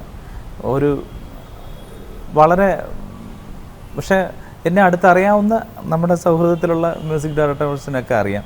ഞാൻ ആരെയും ഇങ്ങനെ വിളിച്ചിട്ട് ഒരു വർക്കിൻ്റെ സമയത്ത് ബുദ്ധിമുട്ടിക്കാറോ അല്ലെങ്കിൽ അങ്ങനെ ഈ പടത്തിൽ ആരൊക്കെയാണ് പാടണേ എന്നൊന്നും ഇന്നേ വരെ ചോദിച്ചിട്ടില്ല. ഇപ്പം ജയൻ ചേട്ടൻ ഞാനോട്ട് അത്രയും സൗഹൃദം ഉണ്ടെങ്കിൽ പോലും അദ്ദേഹത്തിൻ്റെ സിനിമകൾ കമ്പോസിങ് കഴിയുമ്പോൾ പോലും ചേട്ടാ ഇത് ആരാ പാടണമെന്ന് ഞാൻ ചോദിച്ചിട്ടില്ല. അദ്ദേഹത്തിന് ഏറ്റവും അനുയോജ്യമായ ശബ്ദങ്ങൾ കണ്ടെത്താനൊരു കഴിവുണ്ട്, അതിനനുസരിച്ചിട്ട് പാട്ടുകൾ സെലക്ട് ചെയ്യാൻ. ഇപ്പോൾ എനിക്ക് പറ്റുന്ന ഒരു പാട്ടുണ്ടെങ്കിൽ അത് എന്നെ കൊണ്ട് തന്നെ പാടിക്കുള്ളൂ. അല്ല, അതിന് ഏറ്റവും വലിയ ഉദാഹരണമാണ് വിജയലക്ഷ്മി കൊണ്ട്. അതെ, അപ്പം അതുപോലെ തന്നെയാണ്. ഇപ്പം പലപ്പോഴും സൗഹൃദം കൊണ്ട് ചിലപ്പം ചില ആളുകൾ തുറന്ന് പറയും. ഇപ്പോൾ ഔസേപ്പച്ച സാറ് പറയും, എടാ കമ്പോസിങ് കഴിഞ്ഞു, പക്ഷെ നിൻ്റെ ശബ്ദത്തിന് പറ്റിയ ഒരു പാട്ടുമില്ലടാ അതിനകത്ത്. അപ്പോൾ അതുകൊണ്ട് ഞാൻ ഓർത്തു നീ ഇവിടെ ഉണ്ടല്ലോ, അപ്പോൾ ഈ പാട്ട് നിന്നെ പക്ഷേ അത് നിനക്ക് ശരിയാവാത്ത പാട്ടാണ്, ഇത് നീ പാടിയിട്ട് കാര്യമില്ല, അങ്ങനെ തുറന്ന് പറയുന്ന ആളുകളുണ്ട്. അപ്പം ഞാൻ പറയും സാർ അതിനെന്താ, ഞാൻ ചോദിച്ചെന്നുള്ളൂ, സാർ എന്ത് ചെയ്യുന്നു ചോദിച്ചപ്പോൾ ഇന്ന വർക്കെന്ന് പറഞ്ഞതേ ഉള്ളൂ. അപ്പോൾ അതുപോലെ തന്നെ ഞാനും വളരെയധികം നമ്മൾ ഹൃദയബന്ധമുള്ള മറ്റൊരാളാണ് ബിജുപാൽ. എന്ന് വെച്ചാൽ ഞങ്ങൾ തമ്മിൽ സിനിമയുടെ ഇപ്പോൾ ഒരു സിനിമ റിലീസ് ചെയ്ത് കഴിഞ്ഞാൽ പരസ്പരം സംസാരിക്കും, വിളിക്കുമ്പോഴത്തേക്ക് ആ പടം കണ്ടോ ഈ പടം കണ്ടോ. അപ്പം നമ്മൾ വർക്ക് ചെയ്ത സിനിമയാണെങ്കിൽ പോലും ചിലപ്പം വളരെ മോശം സിനിമയാണെങ്കിൽ സിനിമയിലുള്ളവർ തമ്മിൽ പലപ്പോഴും മറച്ച് സംസാരിക്കും. പിന്നെ അത് കുഴപ്പമില്ല, അത് വർക്കൗട്ട് ആവാൻ. പക്ഷെ അങ്ങനെ ഒരു സംസാരം ഞങ്ങൾ തമ്മിലില്ല. എപ്പോഴും പല സിനിമകളെക്കുറിച്ചും കൃത്യമായിട്ട് അഭിപ്രായങ്ങൾ പറയാറുണ്ട്, നമ്മൾ വർക്ക് ചെയ്ത സിനിമകളാണെങ്കിൽ പോലും. അതുപോലെ എന്ന് വെച്ചിട്ട് ഞാൻ അദ്ദേഹത്തിൻ്റെ വളരെ കുറച്ച് സിനിമകളിൽ പാടിയിട്ടുണ്ട്. ബിജുപാൽ അങ്ങനെയാണ്, അടുപ്പമുള്ള ആൾക്കാരോട് തുറന്ന് സംസാരിക്കും. ഞങ്ങൾ വളരെ കുറച്ച് സിനിമകളിൽ ഞാൻ അദ്ദേഹത്തിൻ്റെ മ്യൂസിക്കിൽ പാടിയിട്ടുള്ളൂ, പക്ഷേ വലിയൊരു സൗഹൃദമുണ്ട്. അപ്പോൾ അതുപോലെ പല ആളുകളും ഇപ്പം എൻ്റെ അടുത്ത് വലിയ സ്നേഹത്തിൽ പെരുമാറുകയും എനിക്ക് വളരെ സ്നേഹം തരുന്ന 2 പേരാണ് ബേണിച്ചേട്ടൻ, ഇംഗ്ലീഷ് ചേർന്ന്. അവരുടെ 3-4 സിനിമകളിൽ ഞാൻ പാടിയിട്ടുണ്ട്. വലിയ ഹിറ്റുകളായ പാട്ടുകളെന്ന് പറയാൻ പറ്റില്ല, അത്യാവശ്യം ശ്രദ്ധിക്കപ്പെട്ട പാട്ടുകളാണ് പലതും. പക്ഷേ ഈ പറഞ്ഞ പോലെ ഒരു സ്നേഹം, സൗഹൃദം എന്ന് പറഞ്ഞില്ലേ, ഇതൊക്കെ നമുക്കിപ്പം സിനിമയ്ക്ക് വേണ്ടിയിട്ടുള്ള സൗഹൃദമല്ല, ഞാൻ അതിനകത്ത് വിശ്വസിക്കുന്നില്ല. ഇപ്പം സിനിമ ഇല്ലെന്നുണ്ടെങ്കിലും ഈ സൗഹൃദങ്ങളൊക്കെ അതുപോലെ നമ്മളൊരു സൗഹൃദത്തിന്റെ ഏറ്റവും വലിയ പ്രത്യേകത ഞാൻ സൗഹൃദം ലക്ഷ്യത്തോടു കൂടി വെക്കണ ആ സൗഹൃദം നിലനിൽക്കും. പല ആളുകളും അങ്ങനെയുണ്ട്. ഇപ്പം നമുക്കിപ്പം സിനിമ പറയാറുണ്ട്, സിനിമ പാട്ടുകൾ ഒരുപാട് ചെയ്യുന്ന സമയത്ത് ആ സംഗീത സംവിധായകനെ കൂടുതലായിട്ട് കോണ്ടാക്ട് ചെയ്യും. അയാൾക്ക് പടങ്ങൾ കുറയുമ്പോഴത്തേക്ക് ബന്ധപ്പെടാതിരിക്കുക. അങ്ങനെ ജോൺസൺ മാഷ് ഒരു ദിവസം വളരെ വേദനയോടുകൂടി പറഞ്ഞത് ഞാൻ ഓർമ്മിക്കുന്നുണ്ട്. ഒരിക്കലും ഞാൻ മദ്രാസിൽ ചെന്നപ്പോൾ ജോൺസൺ മാഷെ വിളിച്ചു, മാഷ എവിടെയുണ്ട്, ഞാൻ അങ്ങോട്ട് വരട്ടെ എന്ന് ചോദിച്ചു വീട്ടിലേക്ക്. അപ്പോൾ മാഷനോട് പറഞ്ഞു, ഇവിടെ താൻ അവിടെ നിന്ന് ഇനിയിപ്പം വണ്ടി വിളിച്ച് ഞാൻ കുറേ ദൂരെയാണ്, ഇവിടെ വരൊന്നും വരണ്ട, എനിക്ക് പടമില്ല, താൻ പടമുള്ള ആരെങ്കിലുമൊക്കെ പോയി വിളിച്ചിട്ട് കാണും. അപ്പോൾ ഞാൻ പറഞ്ഞു എനിക്ക് സിനിമയ്ക്ക് വേണ്ടിയിട്ടല്ല, എനിക്ക് മാസ്റ്ററെ കാണണമെന്ന് തോന്നി, അതുകൊണ്ട് വിളിച്ചതാണ്. ആ സമയത്ത് മാസ്റ്റർ സിനിമയൊന്നും ചെയ്തില്ലെന്ന് എനിക്കറിയാം. എന്ന് പറഞ്ഞ പോലെ നമുക്കിപ്പോൾ സൗഹൃദവും സിനിമയും, പക്ഷേ ചിലപ്പോൾ ചില സൗഹൃദങ്ങൾ നമുക്ക് സിനിമയിൽ നന്നായി വരികയും ചെയ്യും. ഇപ്പം ഉദാഹരണത്തിന് അനൂപ് മേനോൻ എന്ന് പറഞ്ഞ ആൾ സിനിമയിൽ വന്നതിന് ശേഷമുള്ള എൻ്റെ കൂട്ടുകാരനല്ല, ഞങ്ങൾ കോളേജിൽ ഒന്നിച്ച് പഠിച്ചവരാണ്. പക്ഷേ സിനിമയിൽ ഒന്നിച്ച് വരുമ്പോഴത്തേക്കുള്ള വേറൊരു സന്തോഷമാണ്. ഇപ്പോൾ അനൂപിൻ്റെ സിനിമകളിൽ ഇപ്പോൾ ഞാൻ നാലാമത്തെ സിനിമയാണ് ഇപ്പം ഷീ ടാക്സി അനൂപിൻ്റെ കൂടെ വർക്ക് ചെയ്യുന്നത്. അപ്പോൾ നമ്മൾ ആ ഒരു സിനിമ വരുമ്പോൾ ഞങ്ങൾ തമ്മിൽ പരസ്പരം പറഞ്ഞ് ആസ്വദിക്കും, സന്തോഷിക്കും. എടാ നീ അത് വന്നത് എനിക്ക് ഭയങ്കര സന്തോഷം, കാര്യം നമ്മളങ്ങനെ പ്രതീക്ഷയല്ലല്ലോ എന്ന് പറഞ്ഞിട്ട് അങ്ങനെ അപ്പം സിനിമയ്ക്ക് വേണ്ടിയുള്ള സൗഹൃദമല്ല, പക്ഷേ അത്തരം സൗഹൃദങ്ങൾ കൊണ്ട് സിനിമയിൽ വർക്ക് ചെയ്യാൻ നമുക്ക് കൂടുതൽ ഗുണങ്ങൾ ഉണ്ടാവുന്നുണ്ടോ എന്ന് ചോദിച്ചാൽ ഉണ്ട്, തീർച്ചയായിട്ടും. തുറന്നു പറയാനും ഒരേപോലെ സിനിമയ്ക്കപ്പുറം ഇപ്പം സിനിമയ്ക്കപ്പുറത്തേക്കുള്ള സിനിമയിൽ വന്നതിന് മുമ്പുള്ള കൂട്ടുകാരുണ്ട് പലരും. അവരൊക്കെ ഈ സിനിമയിൽ നിന്ന് വലിയ ആളുകളാണ്. ജയസൂര്യ, സുരാജ്, ഇവരൊക്കെ സിനിമയിൽ വരുന്നതിന് മുമ്പുള്ള എൻ്റെ ഫ്രണ്ട്സാണ്. ഞാനും സിനിമയിൽ പാടുന്നതിന് മുമ്പ് അവർ സിനിമയിൽ വരുന്ന മുമ്പുള്ള കൂട്ടുകാരാണ്. പക്ഷെ അന്ന് എനിക്ക് തോന്നുന്നു സുദീപ് ഒരുപാട് മിമിക്രിയും ചെയ്യുമായിരുന്നു അല്ലേ? ഇല്ല, അതൊക്കെ സ്കൂൾ യൂത്ത് ഫെസ്റ്റിവൽ കാലത്ത് മാത്രമേ ഉള്ളൂ. അല്ലാതെ കൂട്ടുകാരുടെ ഇടയിലുള്ള കോമഡിയൊക്കെ ഉള്ളൂ, അല്ലാതെ ഞാൻ സ്റ്റേജിലൊന്നും ചെയ്തിട്ടില്ല. അപ്പോൾ അങ്ങനെ അല്ല, ആളില്ലാതെ ഒന്ന് സ്കിറ്റൊക്കെ ചെയ്തിട്ടുണ്ട്. സുരാജനെ ഇത് പറഞ്ഞ് ഇപ്പോഴും കളിയാക്കാറുണ്ട്. പിന്നെ ഒരു ദിവസം ആളുകൾ പ്രോഗ്രാമിന് 1-2 ആർട്ടിസ്റ്റ് കുറഞ്ഞു പോയപ്പം ചില സ്കിറ്റുകളിലൊക്കെ ഒഴിവാക്കാൻ പറ്റാത്ത കഥാപാത്രങ്ങൾ വരും. അങ്ങനെ ഒരു പ്രോഗ്രാമിന് സുരാജ് ഞാനൊക്കെ കൂടെ സ്കിറ്റ് കളിച്ചിട്ടുണ്ട് മുമ്പ്. അപ്പോൾ അതിൽ ഞാൻ പറഞ്ഞ അപ്പോൾ അവരുമായിട്ടുള്ള സൗഹൃദങ്ങളൊക്കെ ഇപ്പം ഒന്നിച്ചൊരു സിനിമ വർക്ക് ചെയ്തില്ലെന്ന് വെച്ചിട്ട് ഒന്നും സംഭവിക്കുന്നില്ല. പക്ഷെ ഒരു സിനിമ ചെയ്യുമ്പോൾ ഭയങ്കര സന്തോഷമാണ്. പാട്ട് കേൾക്കുമ്പോഴേ വിളിക്കും, എടാ മറ്റേ പാട്ട് കേട്ട് നീ ഇത് തകർക്കും. അതുപോലെ തന്നെ സിനിമ അവർ ചെയ്തൊരു നല്ല വേഷം കാണുമ്പോൾ ഒരു കോമഡിയുടെ ഒരു ചെറിയൊരു ഒരു വാക്കാണെങ്കിൽ പോലും അത് കാണുമ്പോൾ അങ്ങോട്ട് വിളിച്ച് പറയണ നീ അത് പറഞ്ഞിട്ട് ഞാൻ കുറേ നേരം ചിരിച്ചു. ഷാജോണൊക്കെ സ്റ്റേജിൽ ഞങ്ങൾ ഒന്നിച്ച് ഒരുപാട് വർക്ക് ചെയ്തിട്ടുണ്ട്. പിന്നീടാണ് സിനിമയിലൊക്കെ വരുന്നത്. ഇപ്പോഴും സിനിമയ്ക്കപ്പുറമുള്ള എൻ്റെ കൂട്ടുകാരാണ്. പാട്ട് കേട്ടിട്ട് പാട്ടിനെ വിളിച്ച് അഭിനന്ദനം പറയുന്ന പാട്ടുകാരായിട്ടുള്ള കൂട്ടുകാരെല്ലാം ഇല്ലാതുള്ളതിൽ ഒരാളാണ് രമേഷ് പിഷാരടി. രമേഷ് പിഷാരടി എപ്പോഴും എവിടെയെങ്കിലും ചാനലിൽ കണ്ട അപ്പം വിളിക്കും, ഇന്ന് കണ്ടു അവിടെ ഇരിക്കുന്ന കണ്ടു പാടുന്നുണ്ടെന്ന് പറയാം. അതുപോലെ തിരിച്ച് ഞാനും പുള്ളി എന്തെങ്കിലും ഒരു സാധനം നല്ല രസമുള്ള സംഭവം കണ്ടാൽ വിളിക്കും. അപ്പം അങ്ങനെയുള്ള സൗഹൃദങ്ങൾ എനിക്ക് സിനിമയിലുള്ള ഒരുപാട് ആളുമായിട്ട് ഇതുപോലെ വലിയ ഗാഢമായ സൗഹൃദമുണ്ട്. പക്ഷെ ഇതൊന്നും സിനിമയുമായിട്ട് കൂട്ടിക്കുഴയ്ക്കുന്നില്ല എന്ന് മാത്രം. അല്ല, അതാണ് ഒരു ട്രൂ റിലേഷൻഷിപ്പ് എന്ന് പറയുന്നത്. താരപ്പകിട്ട് തുടങ്ങിയപ്പോൾ ഒരു പാട്ട് പാടിയാണ് തുടങ്ങിയത്, ഒരുപാട് വിശേഷം പറഞ്ഞു. അപ്പം എല്ലാം ശുഭമായിരിക്കാൻ വേണ്ടി സുദീപിൻ്റെ പാട്ടോടുകൂടി തന്നെ ഇന്നത്തെ താരപ്പകിട്ടു 2014 സുദീപിന് ഒരുപാട് നല്ലൊരു ഇയർ ആണെന്ന് എനിക്ക് തോന്നുന്നു. ഏറ്റവും ഇഷ്ടപ്പെട്ടൊരു പാട്ട് 2014 ഞാൻ പാടിയ പാട്ടുകളിൽ ഏറ്റവും ശ്രദ്ധിക്കപ്പെട്ട പാട്ട് ഡോൾഫിൻസിലെ പാട്ടാണ്. അത് ഡോൾഫിൻസിലെ പാട്ടാണ്, ഞാൻ ഏകനാളിലെ പാട്ടാണ്, ദാസാറിൻ്റെ പാട്ടാണ്. ഒപ്പം പിന്നീട് ഭാഗ്യം കൊണ്ട് എൻ്റെ കൂടെ ആയി മാറിയ ഒരു പാട്ടാണ് അത്. ഇതിനു മുമ്പ് എനിക്കൊരു റീമിക്സ് പാടാൻ ചാൻസ് കിട്ടിയിട്ടുണ്ട്.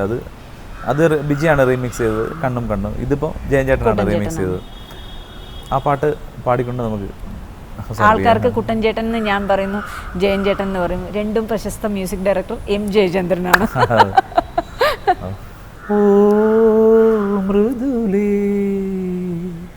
ഹൃദയ മുരളിയിലൊഴുകിവാ യാമിനി തൻ മടിയിൽ മയങ്ങുമി ചന്ദ്രികയിലലിയാം